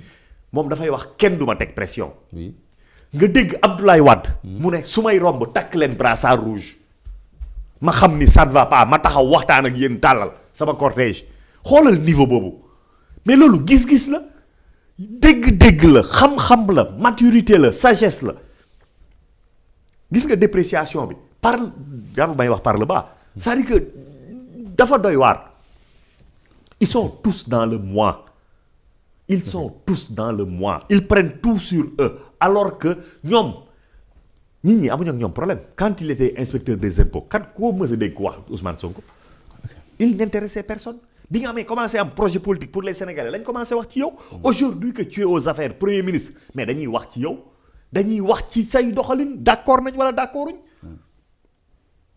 mais yow lii la war mooy déglu ñëpp. comme alquran li mu wax. waxtaanal ak ñëpp soo paree jëlal décision soo jëlee décision pare nag force mais doo waxtaan ñetti nit ngay waxal sa bureau dee benn nit ci meeting après jug di wax léegi nit ñi sa ay obligé lañ quoi te nag naa la wax dara Ousmane Sonko résister na peut-être ba résister lu mu waruloon résister mais ñi nekk ci ginnaawam topp ci ginnaawam tey Sénégal kenn dootul bàyyi ñu lay teg lu lees warul teg xaw ma ndax dinañ yegg ci nag di résister lu ñu warul résister kenn dootul nangu ñu lay teg lu ñu la warul teg au Sénégal moo ñu ko jàngal Ousmane Sonko oui peut-être que je ne sais pas nous n'étions pas des peureux hein mais am na fu ñu buggul woon yegg ak suñu état moom mu wan ñu ne dañ fa war a yegg dañ koy yomb lu mu teg ñu teg amul ragal. ok d'accord waaw ok président dans ce genre de situation là. kan moo nekk la personne la mieux placée pour war a mën a génn wax ak peut-être les citoyens wala les étudiants. wax ak Sénégalais. oui. xanaa ki ñu fal. le président. ah bu fekkee ne moom la ñu fal. moom lañ fal de. ngoonte ba moom la jarul laajte moom ci boobu moo war a réew mi moom. kan mooy wax ak tijaan yi. xalifa général. bu ñuy ubbi jaag jumaa ji kan moo koy santaane. bi ñuy dem zoé ba pour ñu defar ko pour ñu defaraat ko kan moo ko santaane. xalifa général. kan moo santaane ñu ubbi ay canaux defaraat Touba. xalifa mais kan moo war a santaane loolu. la question coule de source. c'est que dañu nekk ci réew mi réew moo xam ne bii. ku nekk boo moytu da ngay dem ba saaga da ngay protéger parce que da ngay ragal sax poser question bi nu mu waree. waaw ndax yaakaara woon ne président de la république daal moom daal dagal naa ne moom daal defe naa moo war a woote boo ko poser question bi noonu c'est vrai c'est la question elle est bonne. elle est très très bonne elle est pertinente. elle s'impose en ce moment. mais est-ce que dañu war a xaar pour ñu poser la question pour nga régler problème réew mi est-ce que bu kër gi tàkk dañu war a xaar yow nga gis ko pare te doo yuuxu pompier bu yëgee lakk day woote. waaw loolu la ñu xam donc c'est le président qui est responsable et lui d'abord. avant tout le monde particulièrement. c'est à lui qu'on demande des comptes parce que moom la ñu fal. et à lui ki mu ko sante ki mu ko sante ñi mu ko sante mais ñeneen ñi ñoom seen rôle mooy revendiquer rek. les étudiants. d'accord Fallou nga baal sama jabar fay na. man bi amoon naa ay jabar kenn mësul fay bi Diomaye ñëwee dañu commencé fay ngay wax ne moom la. liggéeyuma moom la jàngiwuma moom la donc c'est lui le président de la République il est le seul responsable au plus haut niveau de cette situation là maintenant il faut descendre maintenant l'escalier. ok d'accord waxoon naa ko fi ma ne loolu bëgg a wax waxoon naa ko fi gis nga je ne sais pas ce qui se passe au sommet de l'État en tout cas on n'a pas l'impression que ils parlent d'une même voix et agissent en tout cas suivant les mêmes objectifs. Par contre effectivement président moom lañ fal. Normalement c'est l'ultime recours quand ça ne marche pas et wax naa ni en tout cas moi le premier président que j'ai vu dafa mel ni il est également premier ministre mais sur les questions sociales dafa war a jug lijjanti ko mënul làqatu derrière un gouvernement wala derrière un premier ministre boo xamante ne assumé wuñ seen ay rôle le président de la République bëri na luy xew ci réew mi les Sénégalais dañ mel ni amuñ gouvernement dañ mel ni amuñ ay kilifa yoo xamante ne ñoom ñoo leen war a protéger ñoom ñoo leen war a gindi ñoom ñoo leen war a fekk si ci seen ay coono ak ci li nga xamante ne moom lañ nekk fàllu en d'autres temps et en d'autres circonstances suñu 18 Sénégalais yi duñ croupir en prison au Maroc gëw ma ko man Abdou Diouf fekkee naa ci moom fekkee naa ci Abdoulaye Wade fekkee naa ci Macky Sall gëw ma ni su doon ñoom la 18 Sénégalais yi ñi ngi toog foofu ba léegi xaw ma nag si des coups de fil ont été passés si wax nañ ci lijjanti nañ ko mais le nécessaire n'a pas été fait à mon avis et du foofu rek Sénégalais yi su leen inondation yi songee dañuy wéet ci seen ay jafe-jafe ak seen ay coono duñ dégg sax ku ciy wax campagne bi maa ngi jógee ci àll bi waxtaan ak ay nit macha allah yàlla ñëw na liñ doon xaar yépp yegsi na ñi ngi toog jaaxle xamuñ kan la ñuy jaay seen gerte parce que ñi ngi wax rek mais defuñ dara pour jënd gerte paysans yi or ñoom seen ay soxla ñi ngi taxaw te ku brader sa récolte ñu ne dañ lay tëj wala xaw ma lan nga am ay urgence war a waajal sa gàmmu war a waajal tudd sa doom ainsi de suite ñi ngi dugg ci koor yi tabaski sénégalais yi dañ mel ni ñuñ bàyyee seen bopp président nag war na tamit xam ni moom dafa waat su fekkee comprendre na le sens de son serment su fekkante ne comprendre na le sens de son serment amul benn sénégalais buy wéet ci guddi ci diggu àll te waru ko fa fekk ak solution asamaak nag toute une communauté toute une région tout un groupe social professionnel ainsi de suite il laisse trop faire loolu man duma wor jaru ko décider c'est avoir le courage président dafa war a xam lan mooy mission il doit plus au Sénégal que n'importe qui d'autre ci rek liñ ko defal mais ci fii mu toog nii nekk fa ñépp xam nañ ni affaire yi demee nous sommes témoins mais encore il doit plus aux Sénégalais qui ont voté pour lui qui lui ont fait l'insigne honneur de le porter à la tête de cette République qu'à n'importe qui nguur gi waruñ ko def nguuru xëccoog ay influence ak kan moo gën a dëgër ak xaw ma lan daf su amee équipe bu koy jàppale ci liggéey bi mu ànd ak ñoom suñ ko jàppalewul ñu tàggatoo su fekkante ne 2029 du gagné yoonu kenn nekku ci dañ ko fal pour 2024 2029 assuré wuñ ko de rien donc na def contenu ci li nga xamante ne mooy mission bi ñu ko dénk liggéey pour Sénégal et pour les Sénégalais sénégalais yi jàppale ko ci d'accord alors ñu dem suñu beneen sujet bon ñu ngi may joxe information tamit léegi ne ma les hackers là qui avaient piraté DAF actuellement ñu ngi publier les données sénégalais les données des Sénégalais c'est grave donc ça. voilà c'est une information que je viens de recevoir c'est grave bon ñu ngi publier bon la liste des documents yi ñuy publier bon ma lire ko parce que c'est une information 130 tera la jox que je viens donc ñoom par xam nga ñoom bu ñu publier par benn la ñu publier quoi dañ lay wan donc c'est des dañ menace la pour nga céder pour nga fay leen ni ñu lay laaj voilà donc li ñu wax bon ils ont publié des actes extraits de naissance ils ont publié copie de CNI et passeport ils ont publié aussi des documents du consul du Sénégal à Paris ils ont publié aussi certificat de résidence les formulaires de demande de CNI remplis donc voilà mooy yooyu la mooy documents yi nga xam ne et puis bon le directeur de la DAF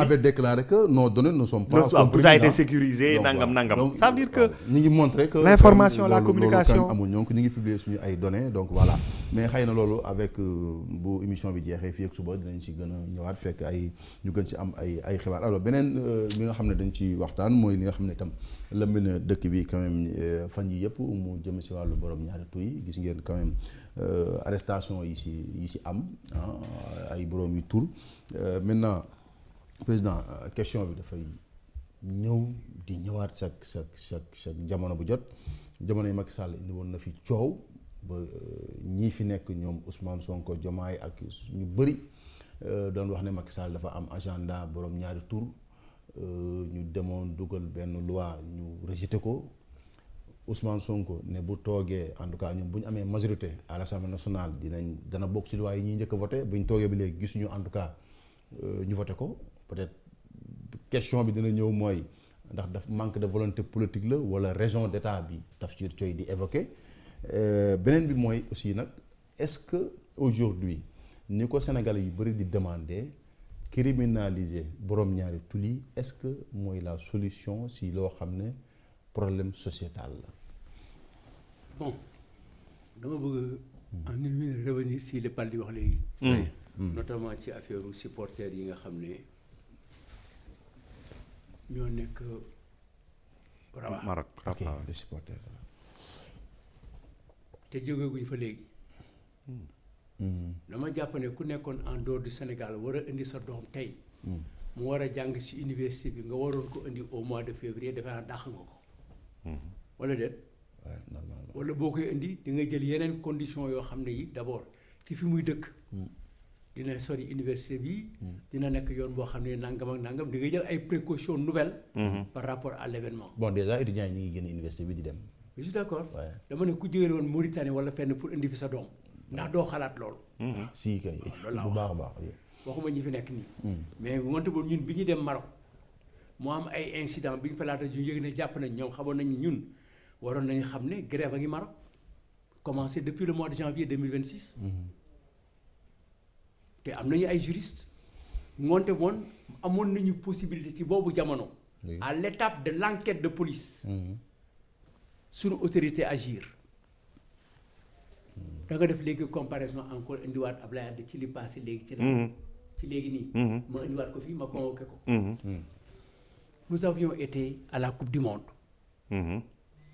un événement est arrivé concernant Fadiga dans une bijouterie. correct oui on se rappelle. ndax dafa doon foofu loolu waxuma ko. yaa koy àggali. yow yaa àggali forêt man waxuma dafa. non Corée laa wax Corée dama ne en Corée Corée waay. xam nga mu ngi noonu. lu mu def dafa jël benn bijou. caméra yi jàpp ko ñu jàpp ko. la notion de nation. de l'unité populaire de l'unité nationale sur l'équipe nationale. a fait que ay imam xutba nañ ne jëlul yàlla lu jàmbur. pour protéger ko muy benn l'unité nationale groupe boo àndandoo aw benn yoon comme l'a dit Ablaye Fall l'autre jour mais plus le président Ablaye a envoyé Youssou Ndiaye en Corée compte tenu de son envergure de son poids de ce qu'il représente dans la magistrature de ses qualités et de ses relations Ablaye di juriste la de mu ne ko demal nga régler ji loolu passé na foofu est-ce que passé na foofu passé wu foofu. bi ko nit ñi di yëg fekk na la question avait été réglée wax naan léegi comparaison. dafa mel ni lu xew. nit yi jiite ñoo wuute. loolu laay wax dépréciation.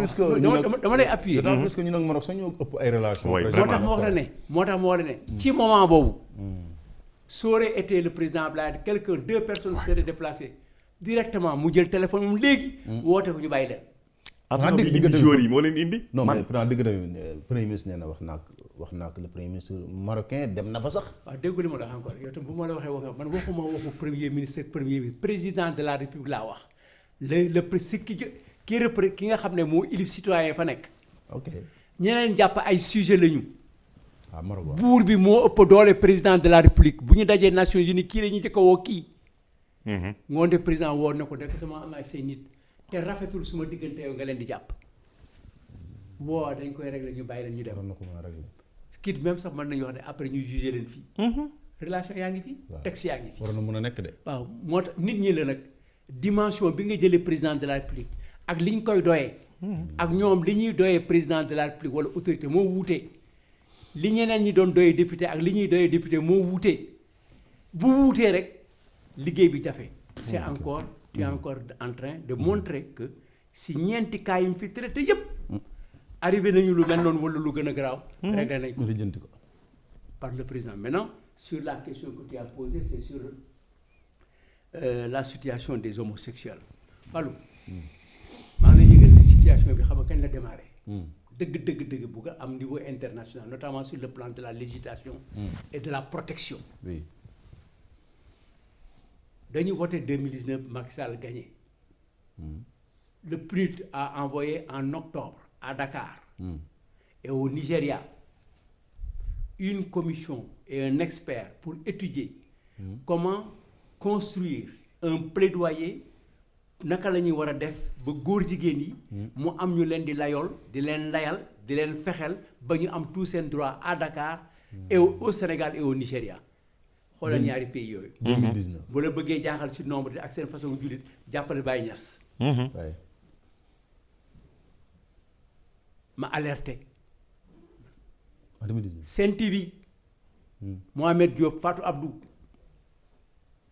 le mbuub la Oui. bii dox nii oui Babacar. seen première Document. moment bi ñuy jàkkaar rek ay document officiel sama kër lañ ko amee maa leen ko jox ba ci le mail qui m'a été envoyé par un autre poste pour woon ma ne waa ji dina ñëw Dakar ba ci la construction d'un manuel buy permettre aux parlementaires pour ñu mën a accepter def loolu ma wax ci suma sëriñ laa bien compris d'ailleurs benn bés wax ne ne moom xam na ne loi bi kenn du ko tëggee Ndakaaru mais day jógee à l'étranger mooy lan convention internationale lay doon xanaa kooku avancé na kooku tanewul gënul foofu député yi rek ci biir ci xam-xam te pourtant dañ ko wax rek mu comprendre ko te wax maa dama wax ñu wax ko donc loolu yëpp daf fi aw mais comme nit ñi duñu dégg on n'a pas pris les dispositions qu'on devait prendre am na ay moments yoo xam ne jël nañ ko ni ñu war a taxawee pour jiiñ nit notamment le président Macky Sall qui a dit aussi tant que mu ngi fi du fi nekk tant que te loolu dama koy lié ak sama wax ak waxu sëriñ bi mooy du nekk loi boo xam ne bi fii lay jógee mais ñii ñoom bi ñu ñëwee dañu ne woon lu ñuy wax dañuy ñëw loi bu ko interdire criminalisé waaw mais c'est que ku nekk da nga am sëriñ am na sëriñ yu déglu seen taalibe am na taalibe yu déglu seen sëriñ man damay déglu suma sëriñ te sama sëriñ dina ma déglu yenn saa yi mais gis nga fii waxtaan baa ngi nii waxtaan bi xam nga lu mu jur waxtaan bi nekk sa gannaaw mën nga ko résumer ci benn phrase dans ce pays c'est toléré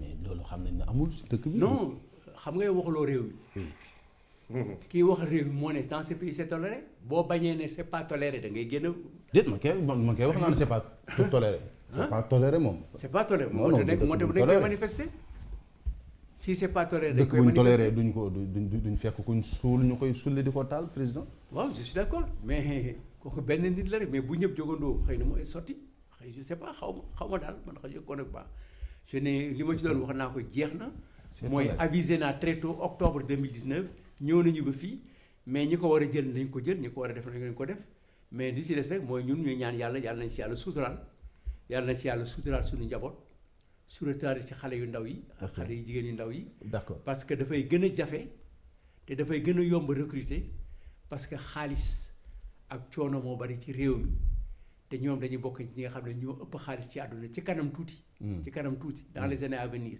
de grandes universités dinañu ubbi pour prendre en charge des gens pour jàngalante façon jàngal bi foofu pour nga jàng fa il faut nga accepter un peu ces notions si Sénégal gi non waxuma ne fii dans des grandes universités waaw ok si àdduna bi xëy na kon feneen ak feneen ñi nga dégg yow si ñuy sow universitaires yu nganda yëpp te moment yi génn nañu à l'étranger toog fa tuuti de waaw ok Paldi doon nga xaar xëy na comme ku mel na man Pastef bu toogee danañ criminaliser lii parce que actuellement quand même débat bi dafay ñëwaat di teguwaat ci table ji et malheureusement c'est vrai que Ousmane Sonko fii waxoon na ne dana indi jafe-jafe ñu nag Occident nangam mais phrase bi mu mujjee terminé te président du droit indi ko léegi mooy dans ce pays c'est toléré parce que luñ xam la et luñ gisee coow li dafay weddi ba xam. non attention indiwuma ko yow yaa résumé waxtaan bi si loolu. waaw c'est toléré moom. moom moo ko wax ñu ngi koy jàngale depuis ay fan yu bari.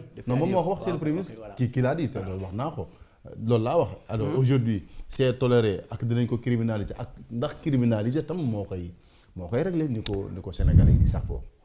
non xam nga pour man c'est toléré bi. oui. C'est quand même une très mauvaise déclaration une très mauvaise communication du premier ministre Ousmane Sonko.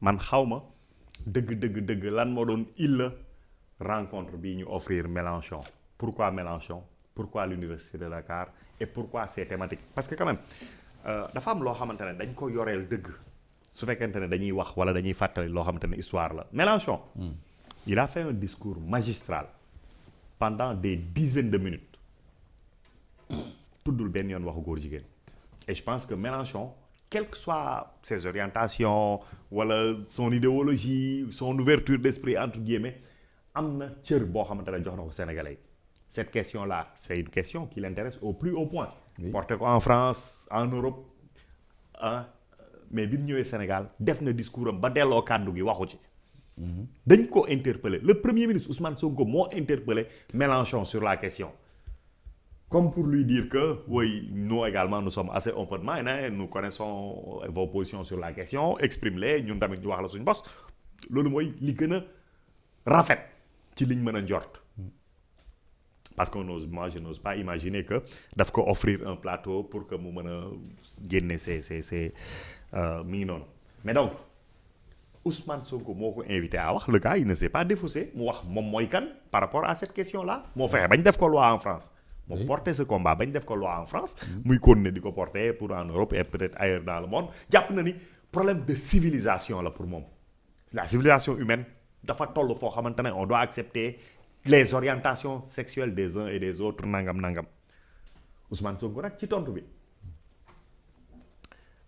wax na il a parlé de casus belli loolu Occident suñu ko bëggee imposer c'est comme une déclaration de guerre pour nous nga dégg ci ni du ko d'accord mu wax ba ci biir waxam mu ne suñu dëkk yi nag c'est toléré mais dama jàpp ni foofu dafa juum entre lu ñu toléré ak loo xamante ne presque tabou la kersa la duñ ci wax da ngay gis nit di dafa am c'est-à-dire que nit ñi dafa am lu ñu war a bàyyi xel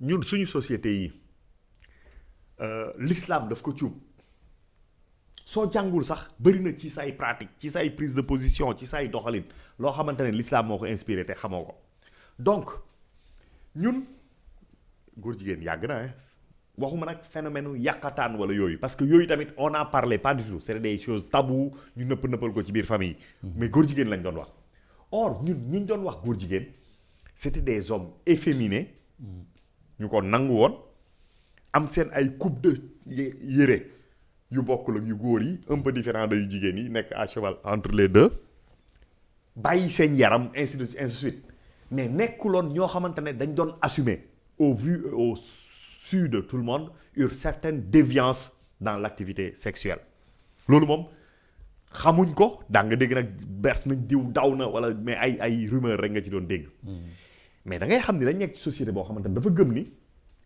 charia ni mu waxee njaaloo ñeenti nit kii jóge fii ñu tafe tentewuñ noonu lay nekkee ci beneen rek donc dafay compliqué pour ñu définir loolu moom moo amoon ba nga xamante ne léegi nag ngay commencer gis ñoo xamante ne ñoom amuñ dans l'accoutrement mën nañ sax bañ a efféminé dans la démarche ainsi de suite mais dañ am une activité sexuelle déviante boo xamante ne góor ak góor la ak yooyu loolu lu bees la ci ñun et loolu suñ société mënu ko tolérer mënu ko góor bii dafa jigéenee day dem ci tama yi sabar yi xaw ma ngoonal yooyu noonu mais suñ société mësul mën a tolérer loolu foofu Ousmane Sonko foog naa dafa jum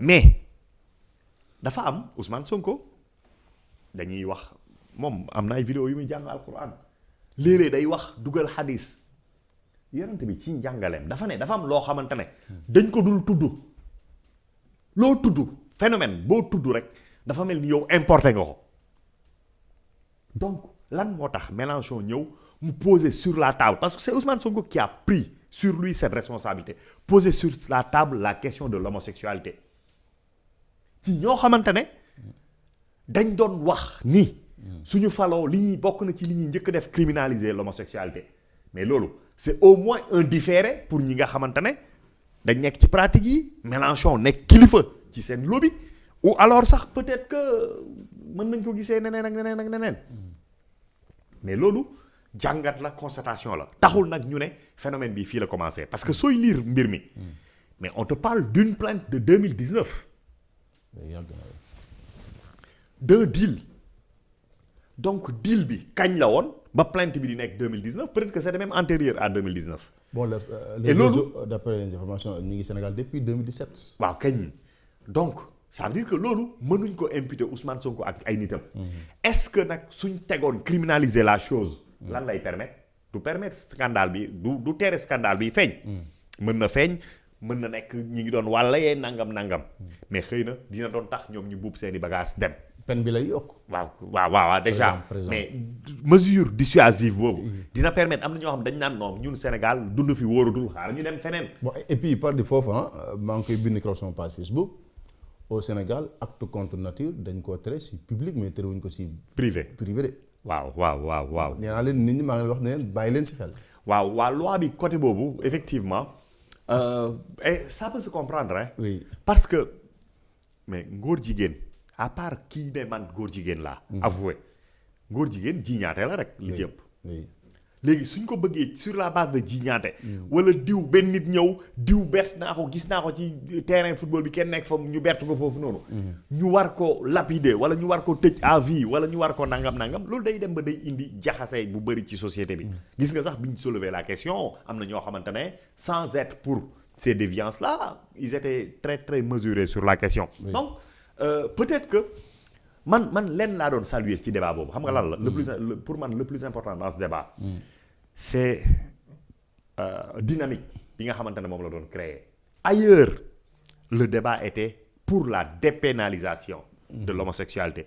Au Sénégal le débat était pour corser li nga xamante ne moom la ñu am donc pour criminaliser mbir mi. pour man loolu moo doon le plus grand acquis bi nga xamante ne am nañ ko maintenant léegi nag. Est-ce que loolu noonu c'est la bonne solution parce qu'il y a de fausses bonnes solutions est-ce que boobu c'est la bonne solution. du waa ànd sàmm jikko yi ñoom ñoo ñu koy imposer comme solution lu ñuy waxtaanee la ñun ñëpp foog naa d'accord nañ ñi kenn bëggul góor jigéen. kenn bëggul jur góor jigéen kenn bëggul ànd ak góor jigéen kenn bëggul góor jigéen.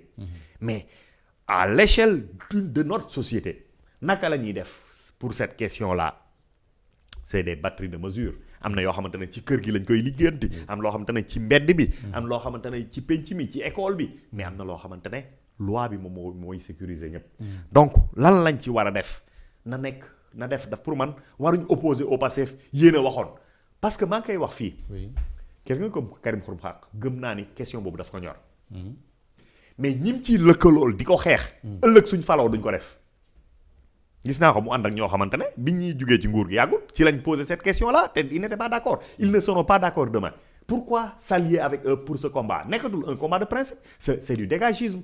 Or au Sénégal war nañ dépasser loolu. les acteurs politiques moom dañ koy utiliser pour des. waaw kañ mais moom mooy muus ce combat là suñ dee ñaar ñett nañ ko mëne ba fuñ ci mën yam mais bul ànd ak koo xamante ne day utiliser ce combat comme on l'a fait contre Macky Sall et son régime. dañ leen tooñ bu wér. ñi maandu te xam yépp Macky Sall en privé et en public wax na ci lu leer nañ loo xamante ne du rek da ngay xam position la motivée am na ci yoo xamante ne sax xuloo lay jur presque donc sur cette question là pour man dañ ko war a waxtaanee nañ ko waxtaan na def l'objet dialogue na def objet référendum na def objet discussion au Parlement. mais buñ opposé au Pastef rek yéen a ko waxoon. non dañ seet le bien du Sénégal mais pas contraindre quelqu'un pour le mettre dos au mur. loolu jëriñul Sénégal. léegi nag leneen li ci des et li gën a grave pour man parce que góor jigéen c'est un choix c'est une option mën nañ pour protéger xale yi pour protéger suñu njaboot pour ëllëg pour l'image du Sénégal mën nañ ci wax. mais nag saa waay su fekkante ne dafa am une entreprise criminelle. visant à propager le sida au Sénégal saa waay loolu graaw na de. loolu jar na tiit de. man tiit naa. maa ngi dégg c'est-à-dire que cette question-là c'est une question de santé publique et ni ñu defoon Covid ñi wax cas contact il y a les cas contact dañ leen war a seet enquête bu dëgër seet ñan ñooy cas contact yi dëgg-dëgg et cas contact yi yëpp du nekk góor de parce que pour la plupart à part les 2 de 20 ans 23 ans ñoom ñëpp am nañ jabar divorcé wala nekk ak seen jabar yi ñi ngi te dañuy am kel moo xaw a tuuti tiital nit ñi. waaw keñ donc cas contact yi dañ ko war a seet suñ paree seet cas communautaire yi mais loolu non politique de santé d'envergure la xaw ma ndax dañuy def dépistage universel xaw ma lan la ñuy def mais dañu war a sécuriser réew mi loolu gouvernement bi daf ci war a addu boobu ba léegi nag déggoo aucun membre du gouvernement bu ci wax la gendarmerie moo def communiqué ak te am na une autre histoire de 14 xaw ma lan ak lan ak lan dëkk bi man dama yaakaar ne dafa am lu fi xew mais en tout cas c'est un problème à prendre au sérieux plus que nag lii déchaîner passion yi tour yi c'est pas le plus important ku def assumer lu mu mënti doon sa nattu la yaa ko tey loolu sa affaire la mais par contre la société nous devons la protéger et protéger ko aujourd'hui dañ war a xam kan ku nekk sa sérologie fan la toll loolu moom gouvernement bi war na ci def ay effort dëkk bi ñàkk na xaalis mais war nañ fexe teg programme boo xamante ne loolu lay lijjanti après nag ñu seet naka la ñuy def d'accord bon il y a la loi numéro 2010 3 du 9 avril 2010 relative au VIH sida article 36 dafa wax ne transmission volontaire du VIH infraction 1 il dit toute personne qui connaît son statut sérologique positif et le mode de transmission du VIH et qui a volontairement des rapports sexuels non protégés dans le but de transmettre le virus à une autre personne peut être poursuivi. Peine prévue 5 à 10 ans d'emprisonnement, amende 2 millions à 5 millions. Maintenant am na exception par exemple bu fekkee ki nga xam ne dafa ëmb doom wala mu koy nàmpal fekk mu zéro positif donc ñooñu la defal exception alors mu ngi noonu alors président bon li ñu woon si waxtu quand même jeex na ci loolu daal li ma ci bëgg wax ci gàttal oui d'abord ñu jàpp ne loi bi loi 1966 la am na 59 ans loi bii nii waaw 1966 waaw 59 ans annoncé na homosexualité mais mu ngi traité acte contre nature mooy juyoo na acte contre nature ak homosexualité bokkuñ dama defoon ne rek fàllu du fàllilu dama defee ne Idrissa du Idi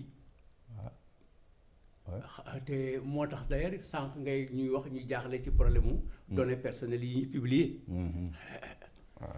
donc 1966 ak léegi 59 ans la te 59 ans ñun bi ñu koy dugal après 6 ans après dana fa suñu code dañ ko tiré immédiatement du code français te diggante bi code français bi aboli na ko indi na leneen ngoonte woon nga jàpp ne li ma doon wax boo xamul histoire dara doo ko réglé ngoonte woon jot na dafa jot pour article 319 code pénal ñu xoolaat ko loolu ñu koy xoolaat ñaar la gouvernement bi ak député yi te bu ñu fi amaatee 200 députés yi duñ ko laal suñ ko amaatee bu ñu fi ameetee 200 ans duñ ko laal tant que ñu ngi am député yoo xam ne yi ko député yoo xam ne yi du ñu liir du ñu seet du ñu jàng du ñu laaj du ñu am assistant parlementaire article 319 bi mooy wax si lan acte contre les actes contre nature noonu donc loolu xam nga problème la te yow li ngay wax ci VIH sida bi transmettre sexuellement mooy mën nga ko transmettre sa jabar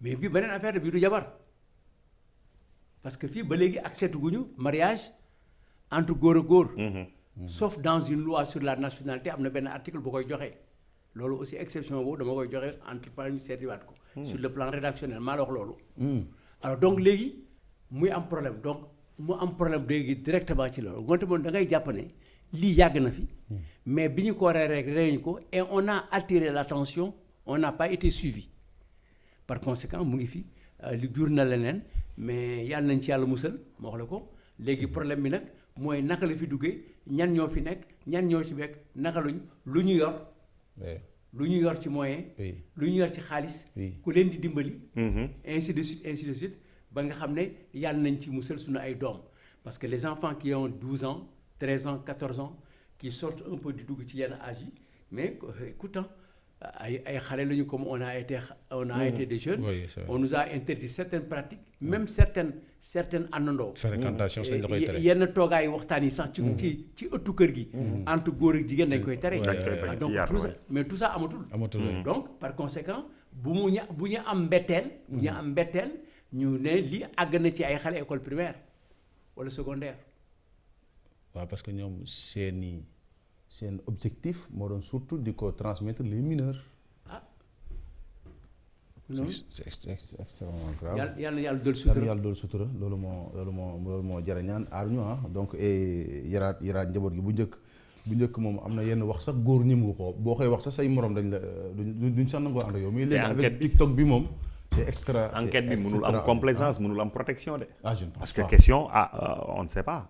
c'est-à-dire que. déjà ñoom ñëpp def nañu sous mandat de dépôt. waa 12 yi. te instruction lañ leen yóbbu. waa 12 yi. oui mais tentacule yi fan la yegg fan la yam.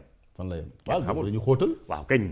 dañu xóotal xool fu buñ protéger parce que koo protéger rek yaa ngi exposé. ñeneen. koo protéger rek yaa ngi exposé ñeneen. donc ñi yor enquête bi c'est le moment de demander pour que. vraiment procureur Dicko moom la ñu wax ne moo yor affaire bi. wala ñu jox na ko juge deuxième cabinet. oui nañ ko dooleel. ci enquête bii nii. parce que bañ ko teg benn pression ak benn bâton. ils sont des moyens voilà. non les pressions moom xam nga ñun xam nañ. il y a également des lobbies. internationaux partout. d'en haut de marabout sama taalibe sama mbokk sama xarit sama yooyu yëpp nañ leen ci épargner. ok nañ leen jox moyen nañ leen protéger ñoom seen bopp nañ leen protéger bu baax a baax pour que ñu mën a mener à bien ce combat là question de salut national la. man je ne parle pas de. gëw ne moo am une pression maraboutique. waaw sur cette question là moom wax dëgg yàlla. sur cette question là waaw dëgg ma ko wax dëgg yàlla. gëw ne sax dina am ñoo xam ne boo juree doom nag ak mëntu mel doom kenn du ko sànni ci mbedd da nga koy téye. da nga koy jàpp ak bu nekkee en difficulté da nga koy dimbali. da nga koy topp ndëgam nitu politique comme man mooy am problème ay nit yu bari jóg topp ko waxatuma ak doom. dañ ko war a protéger par contre la pression internationale. il faudra compter avec. ah oui la pression internationale la pression politique internationale. la pression géostratégique. sur les grands enjeux du monde. oui.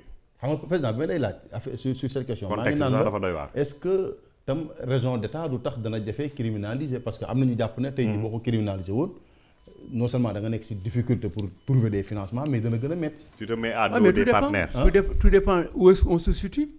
en Afrique am na ñu jël ay dispositions ci ñooñu ñan la am na ay régimes yu ko jël yàggul. Ouganda Rwanda je pense. Rwanda jël nañ ko. Rwanda je pense. Ghana. oui am na ñu koy jël. am na ay régimes yu koy jël. mais ñun nous sommes particulièrement dans des difficultés donc aujourd'hui il y a une connexion il semblerait entre le lobby homosexuel le lobby financier ainsi de suite donc aujourd'hui avec nos problèmes avec le FMI ñu bëgg ko lijjanti bëgg trouver des partenaires alternativement avec la candidature de Macky Sall ci lu toll ni secrétaire général de l'ONU mais yooyu yëpp mais cette question là dañ koy teg sur la table et vous au Sénégal comment vous faites avec vos homosexuels c'est une question xaw ma nag ndax le gouvernement va porter la candidature de Macky Sall ou pas mais ce sera une pression loolu moom nañ ko waxante waaw. en tout cas bon on attend de voir donc malheureusement li ñu mayoon si waxtu jeex na tàkk parce que bëggoon naa président quand même au moins mu wax ni tam xalaatam sax si le fait que premier ministre ak le président en même temps kii def tournée économique kii def tournée politique parce que nekkul woon lu ñuy faral di gis au Sénégal et aujourd'hui est-ce que am na lu ñu ci mën a. waaw mais là encore aussi Fallou la réponse elle est immédiate kii dem na tournée politique kii tournée économique bu ñu demee tournée ñoom ñaar ñëpp dafa mën na poser problème dem nañu bokkuñu li ñuy tournée kii politique la kii nekk na ko donc ku nekk yaa ngi ci li nga def xëy na premier ministre de sport xëy na ëllëg mu génn d'ailleurs sax mu wanoon na bokk ci tournée sportive bi tournée coupe du monde bi donc l'essentiel est-ce qu'il y a une cohésion c'est ça la question. Maintenant def nañ seen tournée ñu ngi def seen tournée mais c'est une bonne chose que ñu def tournée kii def tournée politique def na politique ku ci deful tournée politique aussi boo ëllëgee di nga bëgg a def tournée di nga yéex a dem. loolu mooy dëgg mais est-ce que ñun dañ leen di xoolee tournée politique wala tournée politique Thierno Alassane Sall lañ koy xoolee wala Khalifa Sall wala keneen c'est une question wala Barthélémy ku nekk lan mooy sa programme actuel bi ñu am ñoom mooy ci 5 ans yi ñu génne Sénégal ci li mu nekk faire marcher le pays ñuy joxe bourse yi jën yi bari ba duñ ko am fuñ ko lekk ñu gejj ko mu des ñu sànni ko géej wala ñu suul ko pomme de terre bi jar pomme de terre jar ku feebar faju feebar yi di am yëpp mu wàññeeku au lieu muy yokk comme ci li ñu traité léegi ñu préparer prochaine coupe d'Afrique pour gagner ji ko préparer loolu mooy seen liggéey tey ndax ñu ngi ci kooku sénégalais yi ñooy tontu ndax ñu ngi ci leneen sénégalais yi ñooy tontu.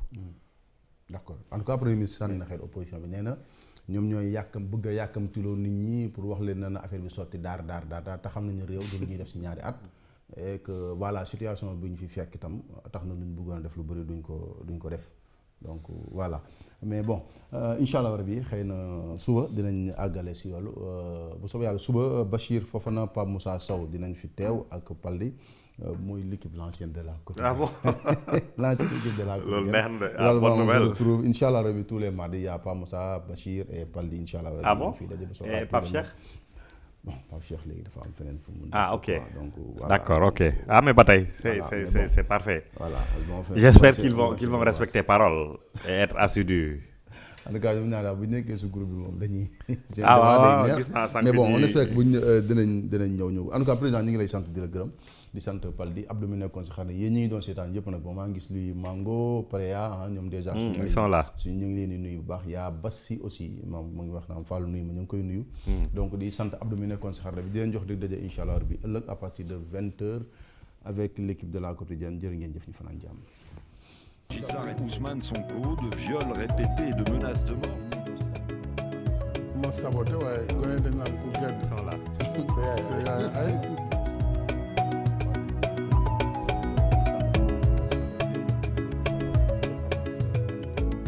avec l'équipe de la quotidienne jërë ngeen jëf.